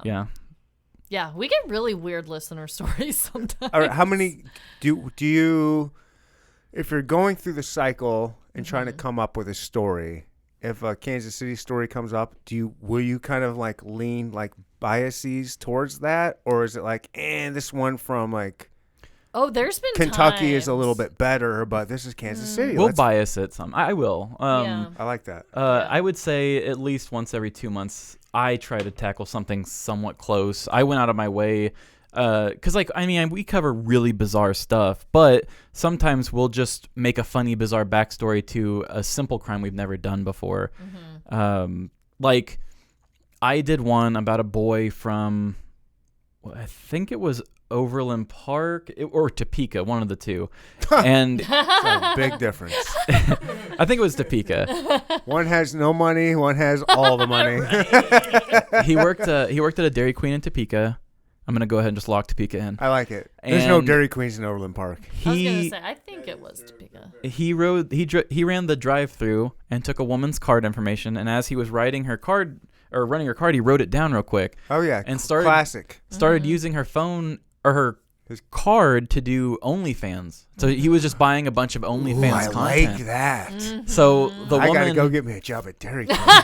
the woman was sitting there, and like later that evening was just getting things. It was just like, boom, your OnlyFans purchase is this. Your OnlyFans purchase is this. Starts blowing up, and I can't remember. He might have How spent. many chicks was this guy into? It was like I got all these OnlyFans. Finally, I can subscribe to Bunny69 from Right. California. I've been waiting to subscribe to her. Let me see Yeah. those titties, baby. just I think he spent like $1,800 and like Oh my god! in like it's an a hour. problem. He was just like boom, boom, boom, boom, and the woman You went don't in even there. have time to masturbate at that time. You're just collecting He's just shit. collecting. Like I'm just clicking. Saving it for later. So the next morning she called Dairy Queen and they were there to bust the kid. And like that's not going to be national news, but because we are here locally, it came up on my Facebook and I was like, shit, that's funny. Yeah. I can use that. Like nobody else would really want to cover that probably. You're not going to catch, Howard Stern's not going to talk about that on his show or something, but because it's a Kansas City show, it's like I'm going to force this to work because it's funny to me.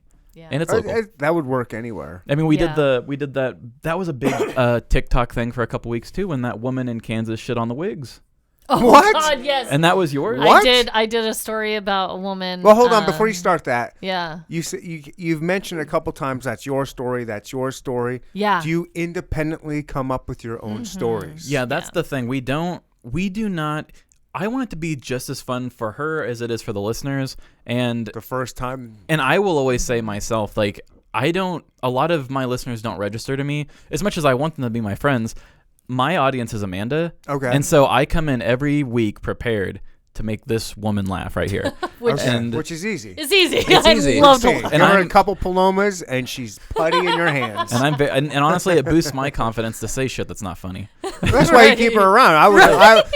In fact, Amanda, if you're not free next You Sunday and know every Sunday, I'll what? pay you a little bit. I'm to a just good hype laugh at woman. me. Yeah, I'm yeah. a good She- hype woman. I She's really a perfect am. height woman. So on so episodes, it's something we didn't plan on doing, but after we started doing stuff, Amanda would just be like, oh, how do these stories connect to each other? So now we do Yeah. this whole thing where we just kind of bullshit through and say, like, we don't tell the only thing I do is say my perpetrator or my my victim. Yeah. If you see the name Sandy Jones or something, don't write that story because that's what I'm Yeah. doing. But don't look it up either. We try to surprise each other. Or Sandy Beach. Yeah. Right. So then we do it, and then at the very end, That's a girl named Sandy without legs or arms, by the way, on the beach. Oh. Oh. Nice. So it's up to her, and we kind of work together now. And I think it almost kind of gamifies the show, so the listeners themselves too can be like, what dumbass reason are they going to say these things are connected? Yeah. Mm-hmm. Like sometimes they're really good. Like the one that we're doing, this will already be out by the time your episode comes out, is this week's. We both just happen to do stories about, like, I think I had a 13-year-old boy and she had a 12-year-old boy. Mm-hmm. Like, what are the chances that we both just happen to be on the same wavelength to make petty crime stories about? And chances are low unless you're in Thailand. Yeah. So, yeah, it's just kind of fun to do that. And then based off that's usually how we title the episode to a certain extent. But, yeah, I like the ability to surprise each other. Hold on. That does remind me of your latest episode, Courtney Cox. Oh God. And Amanda says to Yes. you guys bring up Courtney Cox, and Amanda says, yeah, she spells her name different. and Treven goes, what, Cocks? Yeah. I was like, No, Courtney. Courtney. Yeah, Courtney So good. Cox. She spells her name with like an extra E in the Yeah. first name or something. But yeah, I was like, no, you shit. Not That's Cox. so good. But yeah, that story was wild. Oh my God. I love stories that are like just people letting loose and getting wild. Like she just wanted to go skinny dipping in a casino fountain. And another reason that brought me joy, I went to high school in Bossier City. Oh, really? Yeah. Man, we had to pause that. I went through a lot of struggle on how to pronounce it. I had to find a YouTube video where a robot guy was like, I was like, is Bossier. it Bossier? Bossier. Is it? Oh. Yeah. So there's a lot of times I have to look up the pronunciations Yeah. because people will get mad if you say something wrong. I but- love me some Bossier. Oh, well, damn. And if you're interested in listening to a podcast that isn't yours and want to listen to mine, I have my very first episode with comedian Steven Taylor, and he's from Bossier City too. Nice. But he's way younger than me, Mm-hmm. and we had this cool connection and talking about just how strange, like that story. Nothing about that surprised me. Really? Nothing about that surprised me. Damn. And the most thing that was like, that makes sense was like when you were like, it was either security guards or Yeah. cops said, hey, just go home. Yeah. They Just approached go her home. very well. Like, we're not going to arrest you if you just go home, and she threw a fit. But that is Mm-hmm. so Bossier. Like if they just said, hey, look, we don't want to deal with this shit. Dude, We've got no. real crime. Like that, Bossier, Shreveport. Have you heard of Shreveport? Mm-hmm. That's the same city. Oh, Shreveport okay, and Bossier City. It's like Kansas City, Kansas, and Kansas City, Missouri. Oh, They're both okay. one big stupid city.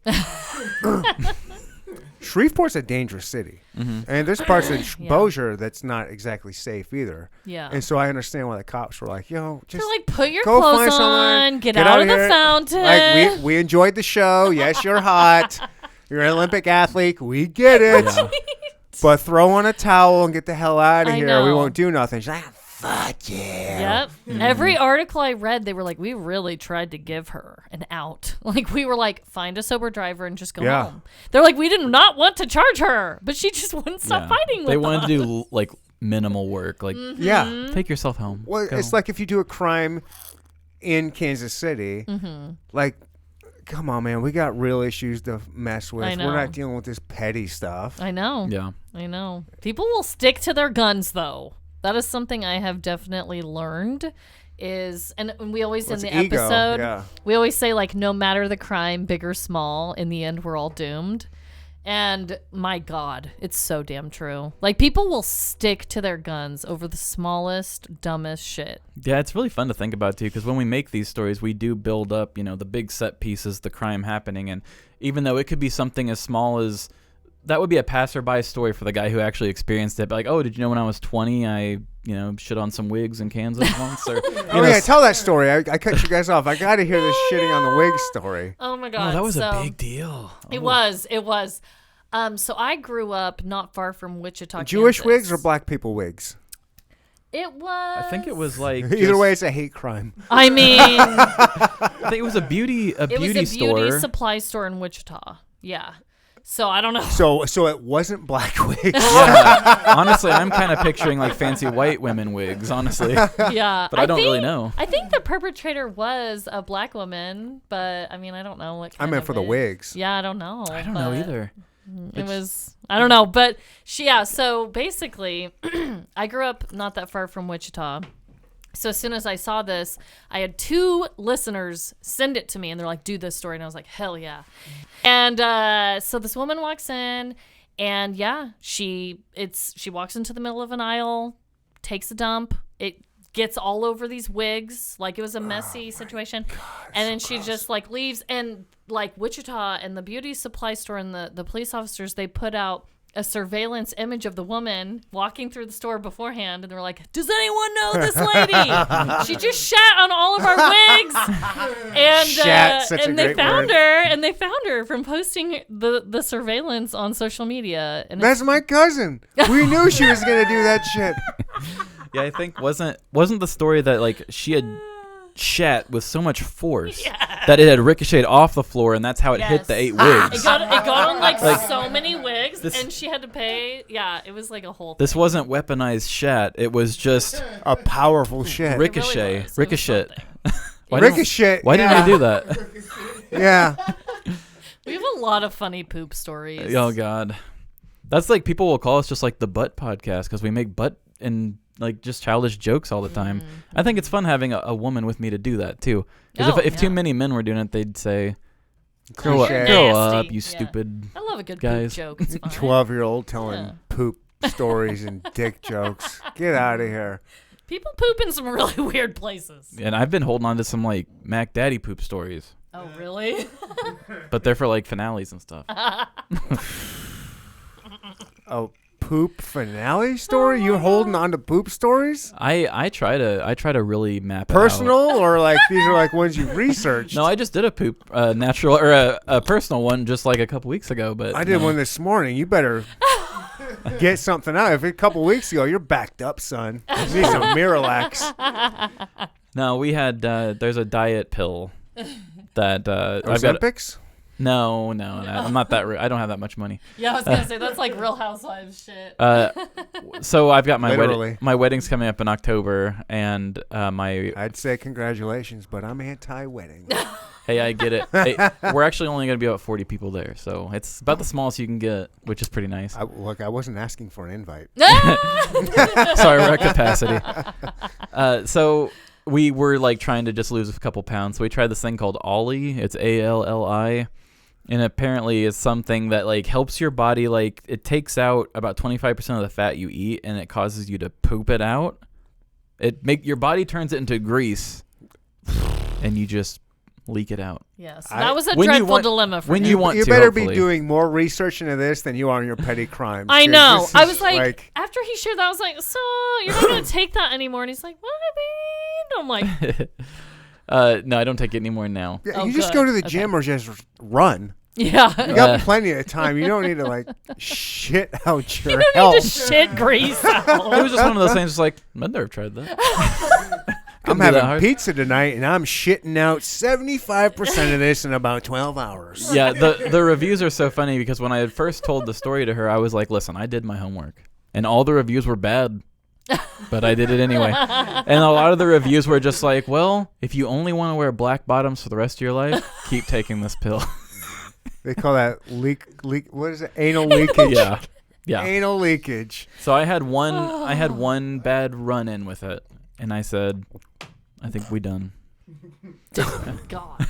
Yeah, that's like a nightmare. Yeah. It's like, all these 1-star reviews aren't going to stop me. I need the personal experience. Well, that was the funny thing, though, because a I lot need of to know people... for myself. A lot of people gave them 5-star reviews and said, I shit my pants, 5 stars. And the thing was... You know who that was? That was Carl. That was Carl. These people were losing weight, and so a lot of people would get on the reviews and That was say... Carl. You know what? Somebody shit on me, and they told me how disgusting my podcast was, and I jerked off with that shit. I loved it. I loved it. But there was actually people getting on the reviews and saying, like, why are you guys giving this 5 stars and saying you shit your pants? And then other people would come on and say, apparently people think that being skinny is worth the price of shitting your pants. And No, that's it's about how not. it works. Everybody was still giving it 5 stars and saying, I had the most uncomfortable experience of my life. Well, 5 how stars. big were these people? You don't know. You don't know. This could be like 300-pound people that are shitting themselves anyway. It is not worth it. I don't And- care. They shat themselves a little extra and lost like an extra 50 pounds, like 250, slimmed up in their mind now, like strutting around like, yeah, so what? I just put on some Depends. Yeah. You know, I got a little grease down there, but I clean it up real quick. Look how sexy I look. I can almost see my dick. I mean, Maybe. a couple more months of shit in my pants. It's worth And they gave it 5 stars. So it really wasn't that many 1-star reviews. Damn. It really wasn't. Damn.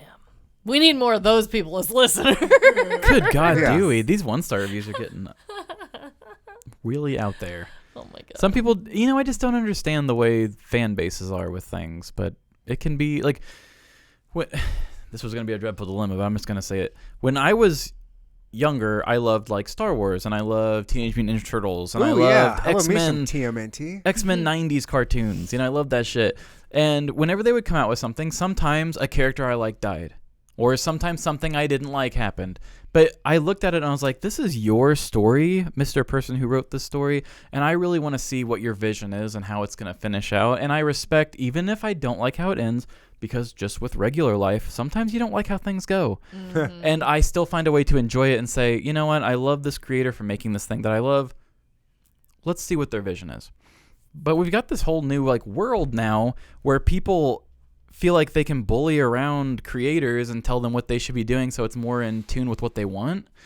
And it's like, how are... That's your guys' experience for sure, yeah. Well, like if we're just talking about something like Star Wars or Marvel, you see those people who get something like, they love all the Marvel comic books, and then you have Captain Marvel puts out a movie, and they're like, ew, a woman Marvel movie? And then they just start bombarding it. They bombard it with 1-star reviews, and they try to boycott it and try to cancel it, and it's just like... Before even giving it a chance. And back in my day, Yeah. if somebody would have came out with 90s, like Tobey Maguire, no, not 90s. No. Go on. Sorry. Tobey Cut you Maguire off, Spider-Man I thought was fine, but if they would have came out with a superhero woman movie, I would have been like, No, that's fine. I think you're wrong. You might have been fine with that. You're not wrong with that. But I think as a culture, Tobey Maguire is about as feminine as a superhero you can get, and people are fine. But I think if you were to be like a Jessica Alba as Spider-Man, I think people were revolted against that.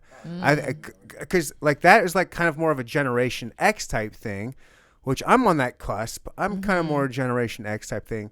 I'm not saying I would have not been cool with it, but I think a lot of people my age were like, come on, a female? I can only suspend disbelief so much. Oh my but what if god. the character was the character was always female though? I'm not talking about a female Spider-Man, but Okay. Yeah. Captain Marvel. Yeah. Okay. Yeah.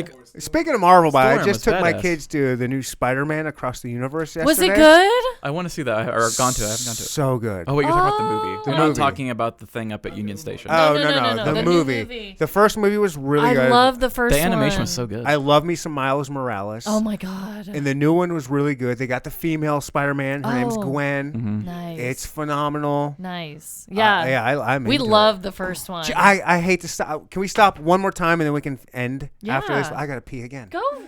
This Do is your again. thing, man. I've said it a million times. I am the worst podcast host in history Go pee. because I got the smallest bladder in history. Oh my god. That's good that it's good though, because my dog. Best really podcast with the smallest bladder. I can say that. You can't. There you go. Hands down. Have you seen the first one though? I've seen the first one. I haven't seen the second one. I haven't It seen has- the first one, honestly. It's good. I've seen it, but I haven't actually watched Oh, it. you really need to watch it. I I heard it's loved really good, but it. the only reason I hear people talking about the second one is because, Dr. Umar. Okay. It's like, so now we have Morales chasing the snow bunny in this Spider-Man, and now we're showing, I was just like, oh man, now I want to watch it. Right. I was like, now I want to watch Oh damn. The first one was so damn good. it. Yeah. And they had the song Sunflower on the first one, and You got smoke? oh no, we do. Yeah, we do. Yeah, I even have this thing.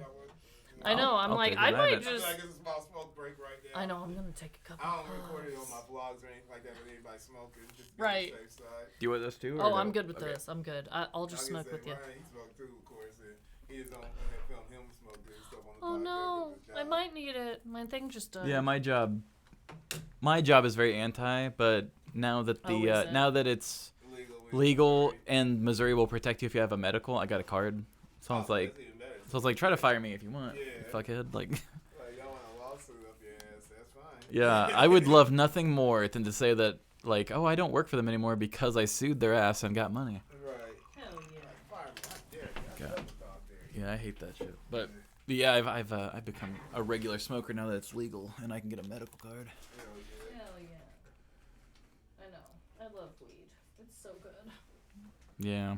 It's It's good for the soul. It's good for the soul. Good for the creativity. I think it helps me be creative, but it maybe makes it harder for me to act on that creativity, but it makes me more creative. Yeah, I ain't gonna lie. Something about when I get the dispensary weed though, Mhm. it got that right type of THC, where it's like I'm still active compared to me, getting Right. street weed. They call it street weed now. Yeah. It's just like, I ain't gonna lie, this is more the weed where I just be like, I ain't got nothing going on today. Yeah. So it's like, fuck it. This is more like Got the fucking indica? weed, you know what the I'm Yeah. regulated shit I you don't- can actually work. I don't know how many times like my fiance will like be like, oh, let's smoke real quick. I'm like, yeah, and then I'm gonna go downstairs and edit, and I'll look at her. I was like, I got too high. Like, I ain't working tonight. It's just no way in hell it's gonna happen. I ain't working. That's the limit. Yep. I was not on purpose, It's a slippery slope. but it happened. All right, so where were we? The Spider-Man. Yes. We were talking about Spider-Man. Hey, Dr. Who. So I went to go opening. My son loves the Spider-Man movies, and he was like, "Can we go? Can we go?" I'm like, "Yes." As soon as the new one comes out, we can go. Yeah. How old is your son? He's 10. He'll be 10 in like 2.5 weeks or some shit like that. Cool. And so I get on the Fandango app. I'm trying to find tickets for it. They're sold out everywhere. Damn. Like everything's sold out. And then the IMAX ones has some, but 3 tickets for an IMAX Spider-Man movie was Oh God. 70 Okay. with tax and everything. It was like $70. I'm like, oh my god. Because you're not like a member of anything, so then you Even get if the I was fees. a member, how much am I saving? It's still like You insane. save like $3 in fees, I think. Yeah. All right. Yeah. Okay. It's still like outrageous. So my point is, it's outrageous. So this was AMC, I take it, right? AMC, and so I'm looking at. Were you in the middle where they charge you an extra $1 to be in the sweet spot? That's where they were. Shit. And They just changed that a couple months but ago. I'm not. So I was like, well, I'm not doing the IMAX. My kids they'll be fine not seeing IMAX. Yeah. And so I get the standard version, blah blah blah. Got the perfect seats, 3 in the middle. And I get in there, and there's not a ton. First of all, I went into the wrong theater. I asked somebody, "Where's the?" I forgot. What theater is this in? Oh, it's in 15.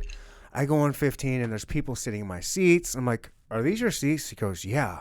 I go, "Maybe I'm in the wrong theater." Damn. Oh God. And it was packed. The theater was packed because I was late because I don't like seeing previews. So I walked out and I go talk to somebody. love What previews. theater am I in? You're in this one. You're in 20. So we go to 20, and there's almost nobody in there. I'm like, all right. Well, it seems a little off, but maybe we're just early. Mm-hmm. We have like 2 more previews before the movie starts, and it was empty. And then like some Mexican people, like a Mexican family walked in front of us to go sit their seats. Another Mexican family in front of us went to go there to go. I mean, there's a lot of Mexicans in Kansas City. I'm not racist. I'm just noticing it's Mexicans. I'm like, oh, whatever. And all the previews are fine. They're in English. Oh no. Was it the Spanish? And then the version? movie starts, and it's like all Spanish. I'm like, you guys, Oh, wrong theater. we don't again. speak Spanish. I hate to break it to you, but we have to go. Damn. And then a couple other gringos were right behind us when we left, and we had to go do the manager. It's like, yeah, same thing happened to us. We had no idea that there were Spanish-only Yeah. movies. Yeah, they do that sometimes. And I'm not whatever, but I'm like, why? Yeah. Like, why is there that much of a demand for Spanish-speaking only movies and independence? Like, there was after my family left and the other gringos left, there were like 7 people in that whole theater. I was like, yeah. and then my other argument was like, I gave my tickets to 2 different white people. My daughter has towhead hair. She's got the brightest blonde hair you've ever seen. You can spot her a mile away. Yeah. My son's white as fuck, just like me. We're walking in there and nobody told us or said, "Hey, you sure you want this one?" Somebody just Right. said, Sure, like, habla? yeah. Right. Yeah. Habla español? Yeah. I see. Yeah, that's wild. No, but very muy poquito. Dang. That makes me think of Pee Wee Herman made a Netflix original movie probably about 5 years ago, and I'm a Netflix password sharer. Like, Not anymore, you're not. well, for now I am. No, I'm it's still, gone. That shit's gone. Yeah, that's it comes up. It's gone. Oh, My shit disappeared this weekend. I got no more Netflix. I know I paid the extra amount for the 4K where you can have more people on, but I haven't checked it yet. I don't watch Netflix that much anymore. But they did the Pee Wee Herman original movie. Like, they're like, yeah, he's finally back and doing a movie. And somebody, and I don't know, Big Top or whatever it was. it was one. It had the dude from True Blood in it. Fuck, I can't think of his name. Big buff dude. No, the dude. I don't know. Shit, he was a werewolf in True Blood, and then he I showed never up. watched True Blood. I watched the first an episode or two of True Blood, and I was like, I can't. Oh, This it's cheesy as acting hell. is so bad. It's so bad. I can't do this. I don't watch that. So I had turned it on, and some jackass who was using my Netflix put it on Spanish, and I was like, Pee Wee Herman's a weird, eccentric kind of guy. Let's just see what this is. The movie starts with like Pee Wee Herman having a dream, and he's just like, oh, and it's like he's speaking Spanish, and then Should I let me go with it for a little bit? I'm like following it, and it's like Pee Wee's having a weird dream, and I'm trying to follow it, and then an alien shows up, and the alien's speaking like this weird like language that I didn't understand, and I'm just like, this is the trippiest shit I have ever fucking seen. Like, I'm following this crazy alien adventure. Nobody's speaking English. This is wild. When's it gonna change? I sat through that thing for like 15 minutes. Did you? And he woke up from the dream and was still speaking English, and I was like, oh, that's funny. Like, the dream was in Spanish, so it follows him into his regular life, and it goes on a little more, and I'm like, Oh, dude. wait, what? And I looked and saw that the whole thing was switched ESP. languages. And I'm like, oh, this movie's probably a little more normal than I thought it was. Yeah. But because it was Pee Wee Herman, I was just so open-minded to the fact it's like, maybe he would troll his audience for 20 minutes and speak another language. I don't know. I think he's playing it pretty close to the vest after At what this happened point- with him. Yeah, was with gonna the theater shit, yeah. I was gonna say. One of his favorite. I love Paul Rubens. One of his my favorite characters of his was in Blow. Yeah. Such a great character. Where he's And he was the spleen in Mystery Men. what's Mystery Man? Remember? Yeah, he was the superhero, and if you pulled his finger, he was the spleen, and his fart would like kill people. Oh my god.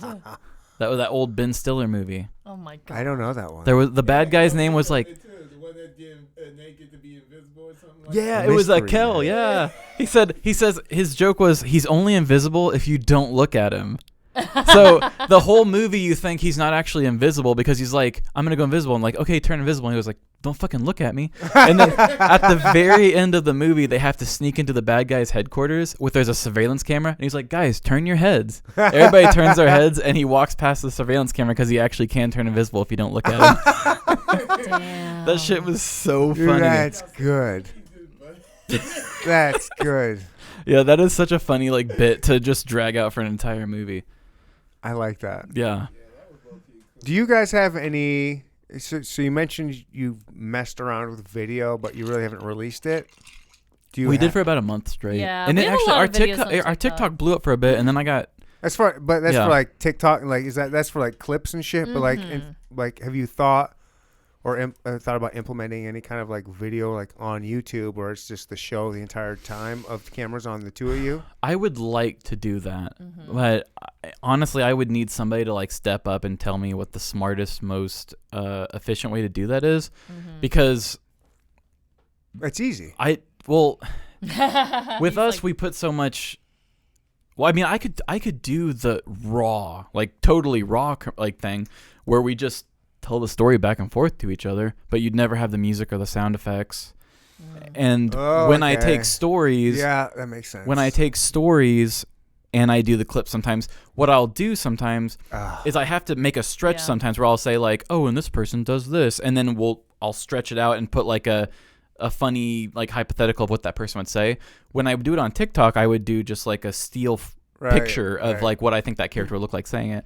But it's just like we're still trying to figure out what the sweet spot and like the smart way of doing that is. Like I can do all the conversational stuff, sure, but when it comes to the stories, it's like it's a little tricky. there's so much production. You can do it, but that's a whole nother layer Mhm. of production on top of what you're already doing. And right now, I'm also an audio guy for a couple other shows too. Other podcasts or Yeah, have you ever heard of a podcast called Let's Not Meet? no? It's a very big show where they're actually making a TV show for it now. They But are? they are working on it. Oh, I don't. shit. It may not ever come out. Maybe they're doing a pilot. I don't know. Let's Not Meet sounds like a lot of Tinder conversations I've had. It kind of devolves to that. It's like a lot of weird interactions where they're like, I never want to meet this person again. Yeah, it's basically based off it's based off of a Reddit called Let's Not Meet. Let's Not Meet. And basically it's people telling stories of just like, this dude stalked me for a while, and to this guy, if he ever sees this, please let's not meet. And so the dude reads them in a dramatic way, and he does another show about people who take bad vacations, and they wanted to do a sound effect thing. So I actually do the sound effects for them because they're just like, oh, you're good at this, you want to. So I do that for fun, or well, actually I do that for money. But so I do have a couple other shows, and I think that is also kind of eating away at my time of like finding other ways to do our stuff. But I went to school for audio. I didn't go to school for video, and I'm teaching myself. I went to school for photography, so I take our pictures and stuff. But video's a little different of a beast. Yeah, I'm teaching myself on iMovie, but I don't really know. iMovie's what all I'm doing. right. What do you use? I have Descript, but I've never used it. I've done a few things. So what's funny is when you said you wanted to have Palomas, I was like, oh, is this like her throwing a hint like she's followed me? Because like I have a YouTube channel that I only did for a little bit of like I think Pink Drink. Oh. It's just under Ryan Westa. Oh, But it's okay. like me going and reviewing pink drinks and going to like John's Big Deck or like I went John's to Big Deck. I love that place. where have I gone? I went to just a few different places and did like these pink drink reviews type. They're actually really good. Huh. And then I have a Instagram of Ryan Westa of where it's just really for me. I don't really tell anybody about it, but I just take pink drinks are like a little catch that I do. Like I like pink drinks, and wherever I go, I rate and review them and put them on there. So I have like a Instagram page of all like pink drinks. Oh my God, I did not know that. And I know the Palomas we're drinking right now are not pink, right? But most of the time a Paloma is pink. And so that's I'm a big Paloma fan. I was like, oh, I wonder if she's like throwing like a little hint, like a little elbow to me. Like, I see you. You like the pink drinks. Let's go. Hey, I love a good pink drink, so I'm with you on that one. I think you talked about pink drinks on your episode with Janelle Banks. Yeah, I think you guys talked about the pink drinks on that. I listened to that episode not that long ago. Yeah, I like Janelle. She's cool. She is cool. I've had some comics on. Have you done any local stand-up at all? No, I've thought about doing it. Ever since I've started smoking again, I've been like, I think people need to hear this dumb shit. You should do it. I want to. There's a lot of just go to an open mic. It's just hard because I do edit for other shows. The one I know of is the Rhino, which I love the Rhino. I would love to support.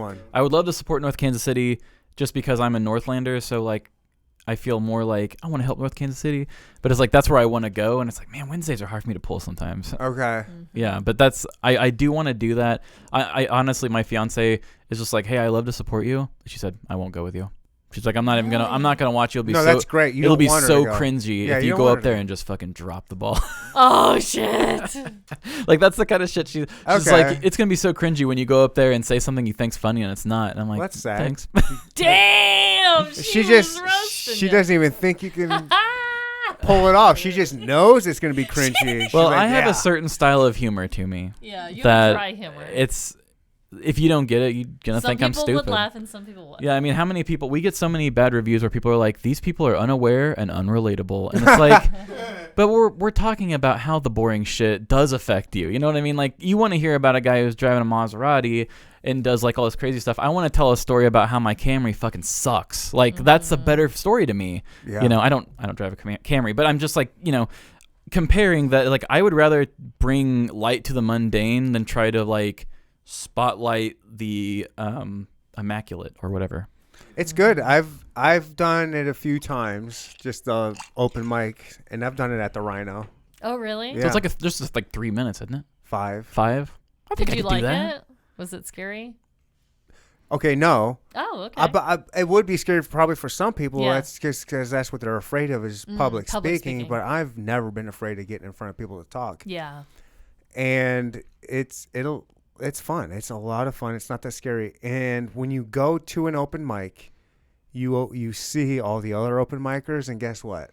You're better than them. They suck. Yeah. They all suck, and they will give you the motivation like, this fucking guy? Right. Like, we all wanted to boo this idiot off the stage. Like, if he can get up there, like, I can tell my stupid dick jokes for 5 minutes or whatever it is. Yeah, that's true. It's like when I was younger, I went with my friend. We both loved Call of Duty, and my friend loved Call of Duty so much that he wanted to go to midnight releases for Call of Duty. So we're sitting here in a I was line. like that with Grand Theft Auto. We're sitting here at line at midnight, right? Where we got a huge line going into GameStop, and everybody's just like, dude, I can't fucking wait to get in there and get Call of Duty, go home and split some wigs, you know, shoot people. Yeah. And I'm just sitting here looking at all these nerds, and I'm like, I could beat every single one of these people. I need to start a fight to restore some manness to this line right here, because I'm not like a masculine person, but I just look at these people, I'm like, what are we doing, guys? You just need to get blackout drunk. Like let's just come back tomorrow and pick it up. Like, why we got to be here past our bedtimes to pick this shit up? It's nobody's keeping score. Yeah. Nobody's gonna say, "Oh, you logged into Call of Duty at 12:05. That means you just got it at midnight." It's not. It's just like, nobody cares. I just need to see the new maps. Yeah. That's all it is. So I feel kind of that same way. Like I do a good job of. I'm not like a natural born leader, but when I see somebody leading poorly, I'm like, okay, I'll do it. Yeah. So like I keep telling Emily, I keep saying, let's go to Rhino open mic. Let's do it. I'll Let's go just with go you guys. on a Let's regular all go night. up there. And I just need a night to scope it. Tell them, and then I can do go that. home for a week and then think about it and say, here's what I could do better, and then come back next week. That's exactly what I did. Tell I a went dick up there. joke. I was like, let me go check it out. Yeah. And I saw all the people. I was like, oh, they're all horrible. Yeah. They're just not. I mean, there's a couple that are funny, but for the most part, they're really bad. And then I went up the next week and I saw the same horrible people telling the same horrible jokes. Because they're just regulars. I'm like, okay, I get it. I can do this. Mm-hmm. And I started doing it, but I would tell different jokes every time. And Yeah. but so then I had a falling out with them. I don't know. I'm probably just a toxic person. I have falling outs with people. But again, it was like another Instagram war type thing. It was all during COVID. Dang, you were beefing on Instagram. I can beef, but I tell you what I do more. I do show love way more than I beef. Yeah. And I don't start beef, but I end it. Like if someone throws a little bit out there, I'm like, oh, it's on? Yeah, like, yeah, all right, yeah. you just woke the giant, motherfucker. Yeah. Let's go. Yeah. You're like the beef chief with your hammer. Yeah, my club. Yeah, your club. My I Neanderthal can't think of club. words right now. But yeah, they had something. I don't need to get into it. During COVID, they're like, oh, we're going to do COVID mandate type vaccine mandates. You can't perform if you don't have a vaccine. Yeah. And I was like, that's fucking so stupid. It doesn't make any fucking sense. Like, you guys are whatever. I was one of the conspiracy theorists about masks don't work, the vaccine doesn't work, blah, blah, blah. And during that time, you were like a right-wing extremist if you thought about that shit, which I'm not. Yeah. But I got into an argument on their page. So what? With that Patrick Moore fella, by the way. Oh, that's where all that beef started. It was like the Rhino and Patrick Moore, they were like affiliated with each other. So I just got into this big like war, and it's probably bigger in my head than it is in real life. But I've just kind of had this thing, and I love the Rhino. Like if you see this. Look at this right there. I did a live event at the fucking Rhino. I love me some Rhino, but like now I have like a little bit in my back of my head, like, oh, that's that guy that had beef with us. But if you guys want, I'll go up there with you on a Wednesday. I'll support you, Treven. I will support. And I'll go up there with you. We can go up there. We can each do a little 5 minutes and see what happens. I will. Let's do it. Yeah. I mean, at first I will at least. I have to go up once to scout. We'll go up. We'll look. It's a 2-week process. For sure. The Kaizen method. Yeah. Oh, my God. We did Kaizen at the goddamn train place. Oh, do you remember? Oh, Matt, that might have been asked after you were fired. I think you told me about it, though. But we did the Kaizen thing. Yeah. That's so funny. It's so stupid. Yeah. It's so stupid. What is it? It's a Japanese word that means like always. always moving or always evolving? Kind of something like, basically what I got was like the best example I can come up with. Like, say you want to run a marathon, but you've never ran before. Well, today you're going to get off your couch and just walk to your front door. That's it. Yeah. Oh, that was Kaizen? And then tomorrow you're going to walk to the front door with your shoes and put your shoes by the door. And the next day you're going to walk to the door and your shoes will be there and you put the shoes on, and that's it. And it's just like one tiny little stupid baby step at a time. Dude. Until I'll find like you just walk to the stop sign, walk back, and then eventually you're doing a marathon. Because these Japanese people are so much smarter than us fucking If Western that Americans. is all I was responsible for, is like putting my shoes on and walking to the front door. Well, then, sign me up. okay, but Amanda, the next day you have to put your shoes on and open the door. I don't know about that. That's too far. This is perfect for you. Then the next day you got to take 5 steps. You got to walk to the front at the end of your driveway, and the next day the end of your street, and blah blah blah, and it's incremental. Going further and further down the road. Yeah, it's like that weight loss thing they tell people. Like, if you want to go to the gym, just put on your gym clothes, and then if you don't want to go to the gym, just walk out to your car, get in it, and get out. If you really don't want to go, and like, see, it's easier to just go. And there is something to that. There is, yeah, there is. I mean, That kind of pisses me off, though. because it works. Yeah. Because it tricks you into working. You don't triggering. Like to, you don't I'm want like, I know I need to work out. Yeah, damn isn't that it! funny? Like, you have that self-talk, and then people are just like, it's really that easy, and you're like, fuck no, it's not. I've been telling myself for years that it is not like that. It's not. And then you're like, but it kind of is. It is though. And then even yourself are like, fuck yeah, it is. Discipline. It's all about discipline. Discipline's a motherfucker. Yeah, it's true. But it would appear to me that you two have some severe good discipline with continuing your guys' podcast and how hard you guys are doing, and it's growing. You guys have put in the work. You're constantly putting in the work. You're putting in the work to grow it. Yeah. You're putting in the work to research it, to put in the sound effects and the music. I think you guys have got something going to where you guys could probably quit selling used train parts. That was years ago. She's a stay-at-home mom now. Yeah, I know. We've both had different jobs since then, but yeah, what a weird job that was. But yeah, no, I mean, I think Don't step on my jokes, Amanda. He's like, don't call me out. Don't call me out. Don't ruin my punchline. I think we're not far from it. I'm not sure what it is that needs to hit. Like, we've got a good amount of listeners now. I mean, we're probably between the 1,500 to 2,000 range. Oh, nice. But it's definitely something that we need to grow more. But we're in that boring part of any creator's like journey. Is sometimes you think that you need to put that kind of pressure on yourself to like keep making the next best thing, keep doing better. And it's like sometimes it's like your craft is good, it's just getting your craft out there that's the hard thing. And there was we talk about Spider-Man, we want to talk about Tobey Maguire. The Amazing Spider-Man 2, there was a video game made for it. And so they had like this thing, it was like a chapter in it where you would get Xbox points, and it would say the first day of the rest of your life. And you would have to go out there and like go out there and earn a bunch of points, and then come back, and then once you earn a certain amount of points, then we will push Spider-Man's story forward to where you can do more stuff. And then after you beat it, this is the most, I still think about this every day. After you beat it, they're like, you unlocked it, now you're on to the second chapter. The second day of the rest of your life. And it's literally the exact same challenge as the first one, where it's just like, just make that same amount of points again. And it's like, go fucking grind and go get those points, and then we will push Spider-Man on to this next hidden thing, which is, beating the game 100%. But that's where I feel like we're at. We're at that the second day of the rest of your life story, where we had the excitement of we changed our name. We had the excitement of all these fun stories. But the thing that we need to get better at is networking. We need to get out there. We need to, listen or reach out to like 10 different shows a week is what we should be doing. Reaching out to 10 different shows a week, hopefully one sticks, get a guest appearance, go on. And you're sitting there building your show up and getting listeners. But that's like the not so fun grind of it all. And like you want to say like, oh, what's your most exciting story going on? Now Amanda and I have to keep that same quality up while also trying to actually get ourselves out there so that it can take hold. And like, it's the crazy thing, because Amanda and I have done like 113 episodes, and we can show that we can keep the quality up, but you have to make yourself discoverable.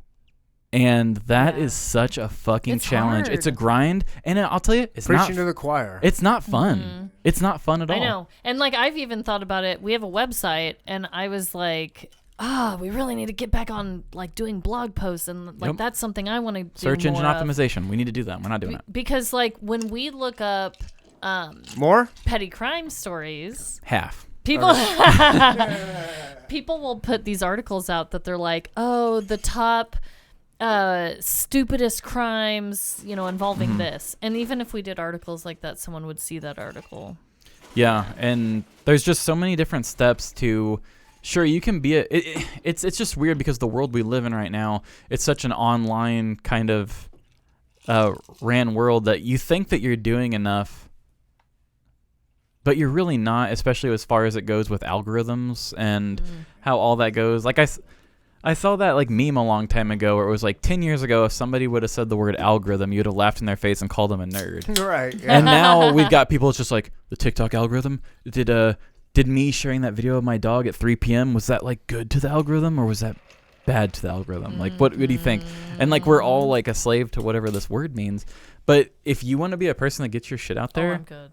it's like, it's not going to cost you money. It's just going to cost a lot of time on some dumb app you don't want to be on. I don't love TikTok. It makes me feel old as shit. But it's the freest form of publicity out there right now. Yeah.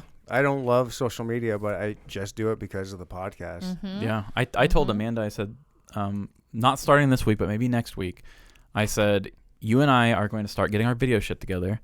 And I said, I want to challenge myself to do 30 days straight, 2 videos a day.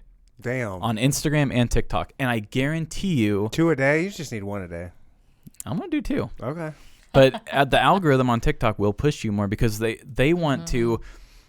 TikTok doesn't on their app as much as possible. TikTok doesn't pay for their content that you watch. They just host it. So the TikTok algorithm will like you more if you are giving their app more content. If it's like, okay, I don't spend time on TikTok, but Ryan comes up here and he always tells these funny jokes, so I'll get on TikTok. Yeah. And if you are posting 2 stories a day for at least on the weekdays, let's say that, at least on the weekdays, and they know that people are coming to the app just for you, that algorithm will just start feeding you to more people. And the second and I hate it. I hate it so much because it does form a certain form of anxiety of where you're like, oh, I feel like I need to continue creating. Oh, yeah. And it gets in your head. It does. It's different than the fucking 90s with like Sports Illustrated swimsuit models and body image. Back then where it's just like in the 90s. So hot though. Rebecca Romaine Stamos. Yeah. And like in the 90s, I know that like women were probably feeling a lot worse about their bodies in the 90s because it was so unchecked. But I'm telling you right now, in this time, yeah, but they were so much hotter. in this time of day, that same toxic thing is happening to creators, where it's like keep creating, and you're gonna get there, and it's no different than pulling a fucking slot machine. And if you want to play a game, if you want to play the game, it's gonna have to do with being regularly putting out content into those algorithms. I know. And it's annoying. Yeah. And it's time consuming. That's why that's why when you asked earlier how long I've been doing this for, I was like between 5 years or 4 years, because I love podcasting. This is what I love right here. Yeah. I'm not a marketing person. Right. I went to college for a little bit, but I just played soccer. Like I didn't pay any attention. I wasn't trying to be a marketing guru. And so I hate marketing. And so doing all this stuff, I'm like, I just don't know where I'm at. And so within the past 2 months, I had a quote unquote Instagram expert on my podcast, and she was telling me different tricks and tips to kind of do. Yeah. And I've implementing those. And then within like a month ago, I started hiring this, I should say guy, but he's going to see this. He's a kid though. He's not. Yeah. He's a male. Yeah. But he's a 15-year-old kid in Australia. Whoa. And he watches the episode, and then he makes clips, like 30-second to 1 minute clips, and I pay him every month to make me a clip a day, which he kind of does. And then I've been noticing a real uptick in my engagement. Like and you're putting these on TikTok too? TikTok, Reels. YouTube Shorts, and Reels. And I'm getting a ton. People are loving a ton. video. Like just my Instagram, I'm getting about yeah, 8,000, 9,000 a month. Like people that don't follow me, watching them and interacting with them. You know, TikTok, same thing. Like all of them are about that. So it's like getting it out there, but that's so much work. You gotta be consistent. It's and I can do it. I can edit the videos and do all that stuff, but I'm not passionate about that. I don't want to spend the time doing that. Yeah. Like it takes an hour to do like a couple 30-second video, 1 minute videos. Videos drive me nuts. I'm so slow at those. Yeah. I think it probably takes me about 15 hours of editing per episode, 15 to 16, to do everything that we do. And I was curious about it's hard to fit that all in because you have to wear different hats. If you're gonna play all the roles, you have to wear different hats. You're engaged. You got a 9 to 5. You got a podcast, and now you have a podcast. You have to edit and all that stuff. How much? Do you have enough hours in the day? No, I don't. I really don't. I know. You have to write and come up with like what you think the meat and potatoes of your show. Then you have to Amanda's perform got it. the easy side. She just has to raise a couple kids. You have to perform the show, and then you have to edit the show and make the timing just work with everybody. And then now that we're adding the video component onto it, it's just there's so many different levels to what you have to do to make it work. And being a bright and shining and fun personality isn't enough. Right. Not in these days. No. Right. It's a grind. Yeah. It's and part of me loves that because I'm a person who isn't afraid to grind. But when you catch me on a time in my life where I'm feeling really lazy and I don't want to grind, I just look at the goal and I think, God, that's so fucking unfair. You know, why should I have to grind to get what I want? You know what I mean? But I really do think it is just like that easy. Like I was following a guy who did do 2 videos a day for 30 days. And he was this chody, just weird dude. And he was like very bro-y. And because he had like a pretty face and just kind of posted 2 videos a day. Stop talking about me like that. Yeah, you've been doing great, by the way. You beautiful face, chode. But because he did that, people followed him. And I was like, this is very interesting. So I actually reached out to him because I thought I could probably learn something from you. And I reached out to him and he said, and like he was trying to be so inspirational. And he said, hear ye, hear ye. He didn't say. He's like, hear ye, hear ye. I did 2 videos a day for 30 days. I nixed all of that money I was throwing into paid ads, and I just created TikToks and Reels and that. And I did 2 a day, and the algorithm blessed me. He said I got 80,000 followers in the span of 30 days. I got 530 different podcast listeners, and whatever else, blah, blah, blah. And I just commented to him because I was like, okay, so obviously you think of yourself as some sort of a guru. What was it like when you were releasing these? Were you releasing like one in the morning? Were you releasing one at night? Like what? I just wanted to follow him a little bit. Like, what do you do? And he commented back and just said, this is exactly what I said. Okay, so you released 2. So what do you do? Like one in the morning, one in the evening? He replied and just said, release what? What? And I was like, what? Like you're this dude who's like trying to like be the big dog on campus and tell everybody that you're releasing 2 things a week. And it's like, how are you this airheaded? And I said, videos. Yeah. You said you release 2 a day. Are you doing one in the beginning of the day and one in the end? Like, what are you doing? Like, I'm like, what worked for you, buddy? And he just said, I don't know. I don't think about that. I would just certainly don't post them in the middle of the night. And I'm like, this is the guy that we're all looking up to right now. Like he didn't pick up on anything I was saying. And I'm like, I did not say release a video at 3 a.m. in the morning. I said, when? What did you do? Yeah, like what times work for you? He's like, 7 a.m. and 7 p.m. So sometimes from the vantage point of where you're at, of like in a smaller place looking like, I want to be where you're at. You're like, man, this guy must really have it figured out. Mm-hmm. This fucking asshole just stumbled upon it. Yeah. And I'm sitting here looking. I'm one of these people who is like, I'm looking at everything from the other angles. Like, how do I do what you're doing? It's just like stumble. I'm thinking it. Yeah. And so it's like it's one of those things where, yeah, I had such a hard time feeling with that. But anybody else would have seen that post and been like, how do I be like this guy? And he probably tells himself, people are probably looking at my post thinking, how do I do what he does? And this moment, he couldn't even answer a basic question. He didn't even. There was no like rhyme or reason to what he did. Wow. Damn. So it's like, that's why I want to do it. Because I think that we already have enough of a foundation set that if he sat with a whatever amount and he ended up with 80,000 at the end of 30 days, I think that we could do that too. Mm-hmm. And it will cost me no money. Yeah, just time. instead It's of a lot of throwing $100 at a time at Facebook ads or trying to do something else. Right now, we're at a time where it's sort of a free enterprise, sort of with TikTok, until they start pulling it out from under us. Yeah. I only say that because it's one of those things that I don't use. I'm not like one of those guru people who's like, you need to seize the day. But it's like, I'm not seizing it. And I know in like 3 years, I'm going to be pissed that I didn't, because it's going to be pulled out from under me and regulated, and I'll be fighting Instagram again, and it's not going to work. Because I can have, what do we have? Like 5,300 followers on Instagram or something. You get like 40 likes on the stuff you like. Yeah. And it's not because my stuff's not good. It's just Right. because Instagram doesn't shoot my Push stuff it out out there, to right. all my followers. In what kind of world do you have to work your ass off to gain followers, and then you can't even... And then they don't Reach even them. see your shit. It's Yeah. like you got to DM them Yeah. your posts. Yeah. Like, why do I have to... why do you have to reach out to Only your a certain followers? percentage of them will be shown Yeah. your Mhm. content. They won't ever even seen it, even though we gained them as a follower. Yeah. Isn't And that stupid? I know it sounds very gloom and doom. Awful. Yeah. But like I talk to her sometimes, and it's like, you know how like political speaking, people say the 1% have all the money, and you don't have it. Fame and Instagram followers are the same way. The algorithm was set up in a way that it's hard to break past that next barrier, because there is like, the lower middle class. It's just like that with followers. It's no Yeah. different.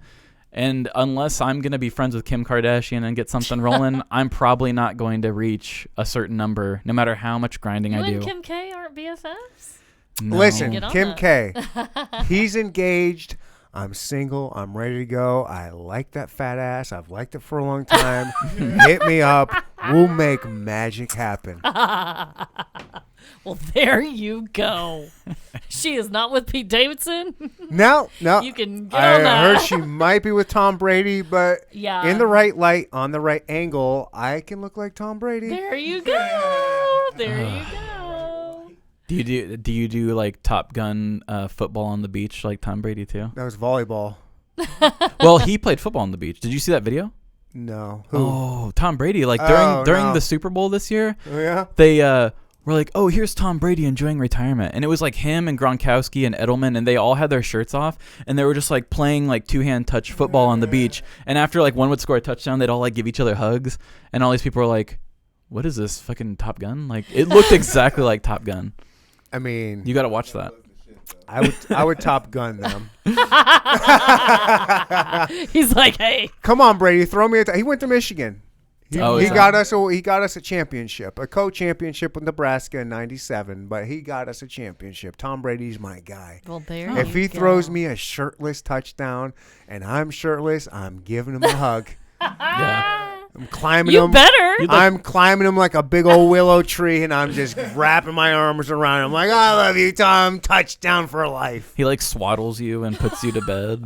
Listen, I'm not mad at it.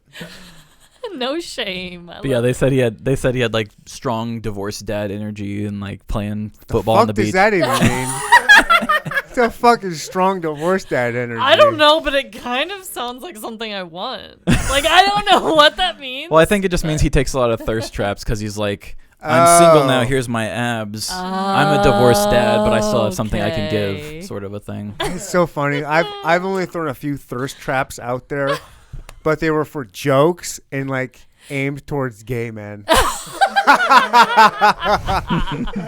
Love that. Oh, they got the money. Love that. And they expendable money. Yeah. Throw it at me, gay guys. Yeah. Let's go. Hell yeah. Make it rain. And if it makes me feel good about myself in the process, Yeah. hey. Listen, it's very flattering to be hit on by a gay dude. No, it's true. I love Missy B's, but when I get a free drink, it just melts my heart. Yeah. Yeah. Yeah. Yeah.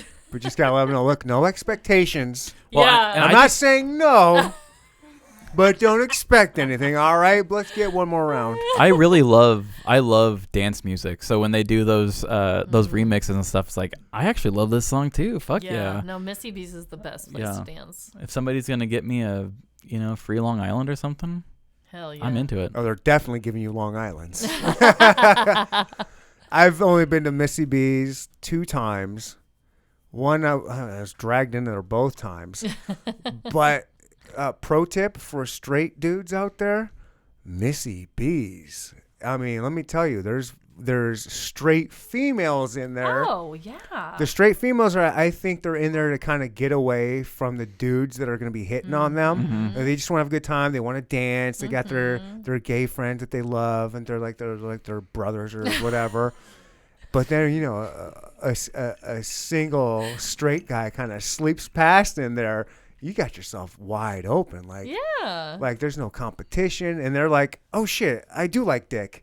Yeah. Like, let me go, like, oh, hey, this guy's giving me attention and he's straight. Like, there is a pro tip for straight dudes to go to Missy B's and hook up with the straight women in there. Hell Yeah, I think it does help because there are a lot of those very kind of closed-minded guys that's just like, I wouldn't even step foot in a building like that because what if a dude tries to fuck me? You know, you hear stupid guys say shit like that all the time. They drive by, they won't even look at it. They look at the other way. Like, I'm not looking at Missy B's. My little brother is just like that. Like that kind of shit. And it's like, dude, like my dad and my brother, if they watch a movie, my brother canceled. But it's like anytime there's a movie where it's two guys kiss, they have to like turn away from the TV, and I'm like, guys, who gives a fuck? out. Like, dude, just watch this goddamn movie. Yeah. Like, it's not that big of a deal. It's a little gross, but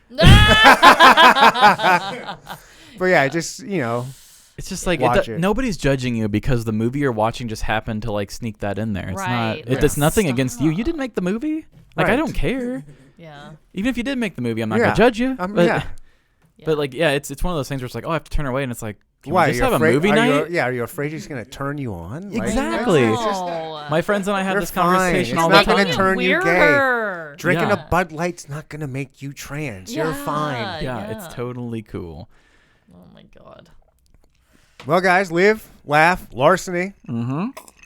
What would you like to tell people out there to kind of find you guys? Like, let's wrap this up with a tight little pink bow. Love Like a it. Pink drink, pink That's right. bows, You already know. love. No, I mean, if you guys want to come get petty with us, obviously, we're on all the social medias. Just Live, Laugh, Larceny. I think we're on every podcasting app known to man that we could ever find. On Pandora, we're on a couple of weird,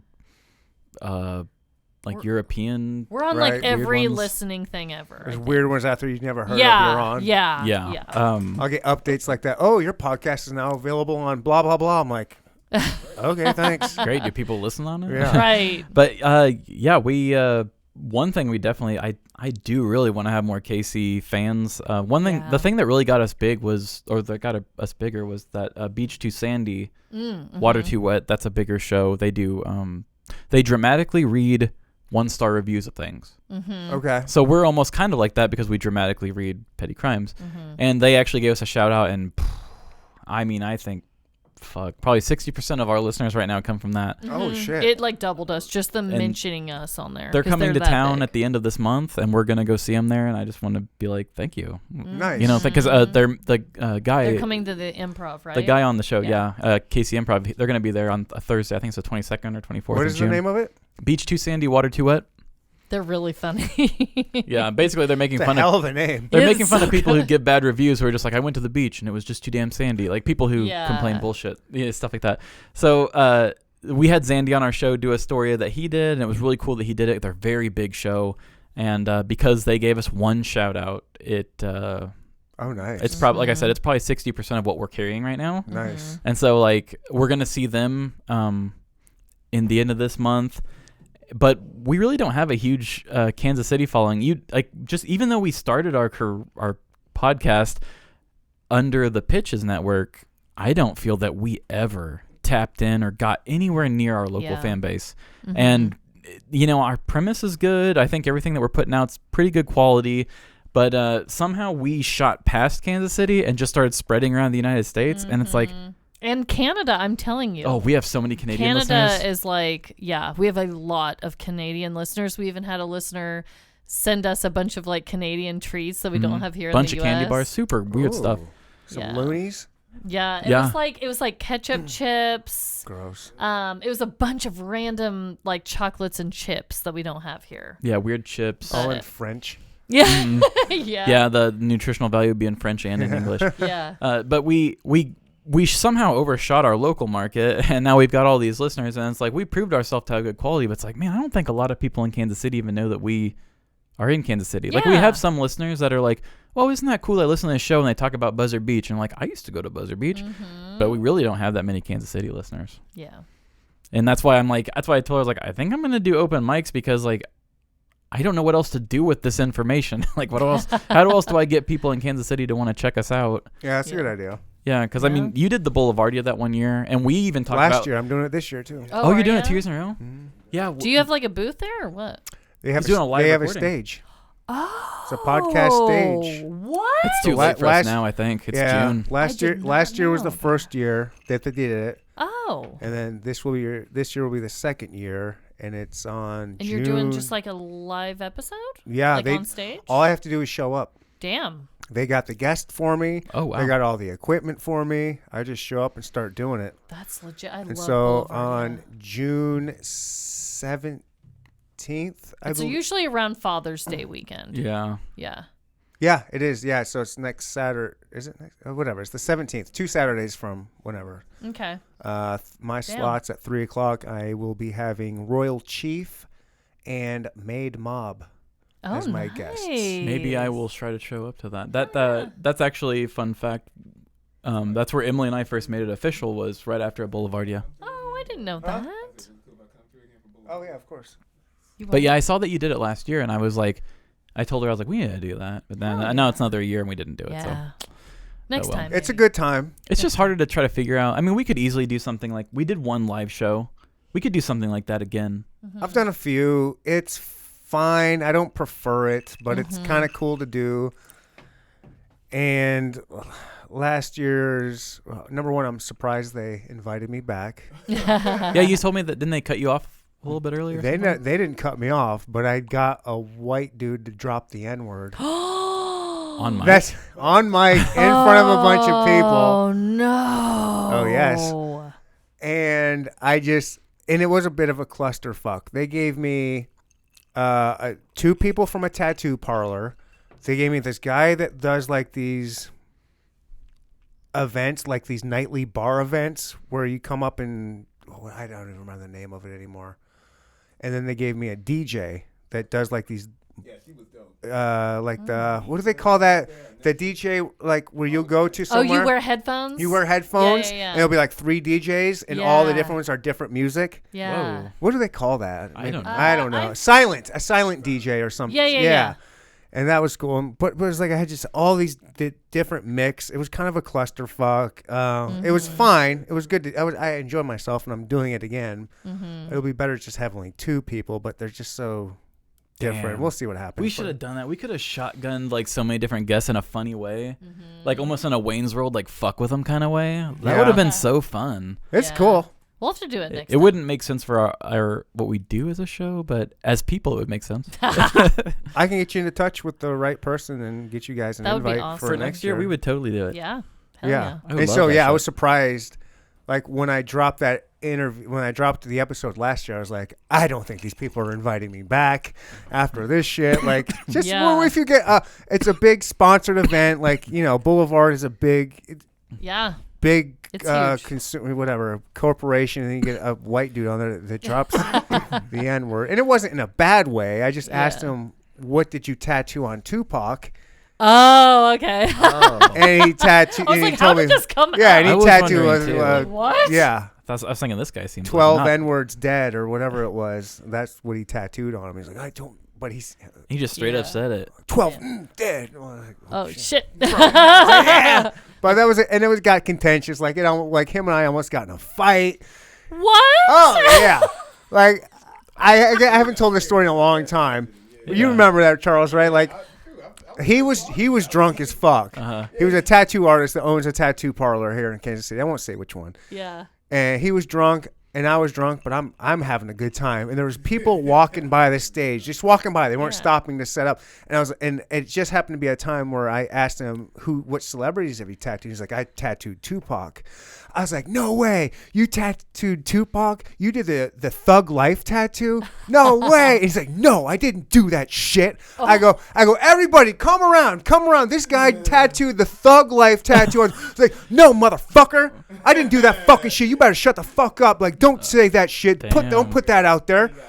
Yeah, he got pissed because apparently that's like a tattoo that nobody respects because I guess it doesn't look good or whatever. It's like, it's Thug Life. Wow. Name a more iconic fucking tattoo than that. Seriously. I don't give a fuck about the technicality of it. Like, It's Yeah. the upstrokes were life. so mediocre. Yeah, like Yeah. the lines were crooked. Like, get out of here. It's What? fuck life. Yeah. I was like, you should be so he got pissed off that I was like, dude, I'm just Whoa. fucking around. Dude. I'm just kidding. What Busting a your balls. weirdo. He got pissed. No, I did the one that 12 ends dead. I was like, okay. Oh, shit. Damn. It's like, we really didn't need that information, but okay. Oh, no, we needed it. We needed it. Damn. So that's Boulevardy, everybody. 17th. Come see me. I don't know when this episode will be out. Maybe be out after that. But We'll try to do the next one. Amanda, Yeah. Treven, this was a good time. Oh my god. This was nice. This was really awesome. like Thank this. you so much We'll come for back having again us. for sure. Oh, yeah. Good. God. Let's I mean, do it. I'm inviting myself again. Yeah, but come on back. Please do. I love, like you guys talk about networking. I don't know that I love networking, but I Yeah. love having other Kansas City Yeah. podcasts in here. Like I'm a firm believer in the tide that rises all ships. Yes, Mhm. yeah. And so like I want to bring all these other local podcasts. I try to have them on here Mhm. Totally. and just try to we're not fighting each other. No, we're all in this the same God. together. I would love if my listeners came over to you guys. Yeah. And like I said, come on our show. It I would sounds love like to. You have I've a got ton of funny I've got some stories. I got some stuff for you guys. Yeah. So you just let me know when it No, works we best. love it. Yeah, I'll We come love in it. there. I'll bring some more palomas. we can do that. We get lit up. I'll tell you my story on how I almost got arrested and thrown into federal prison on an airplane. There you go. Perfect. We need it. And We don't have enough airplane stories, I don't think. I know. Only a couple. it Only gives done a me couple. anxiety to this day. Damn. Just thinking about how dumb I am and what I did. Damn. Been there. So I'll save that for Live, Laugh, Larceny. Well, thank Yeah. you so much. Yeah. This Yeah, was thanks for having us on. awesome. You Yeah. were, I know you keep saying I'm a horrible host. I think you're a great host. My God. This Thanks. was great. This was smooth, fun, everything. Appreciate it. Yeah. Super welcoming. I enjoyed it. All right. Well, I'm only bad because I have to pee so often. I know I'm the badass. He's like, you don't need to gas me Yeah, up. I'm the best good. podcast I'm in the Kansas best. City. And you have a great bladder, too. I just want you to know that. Thank Don't you. feel bad about Thank it. you. It's you know, it's not even weak. It's just small. Yeah. small, yeah. Yeah. But Hey, it's just enough all, about me. It's about how you know how to use it. you know? My bladder's small, sir. All that piss stores in my giant cock. All right, we're out of here, everybody. Bye. Leave me the fuck alone. Neanderthal, hardest podcast in the world, you stupid ass bitch.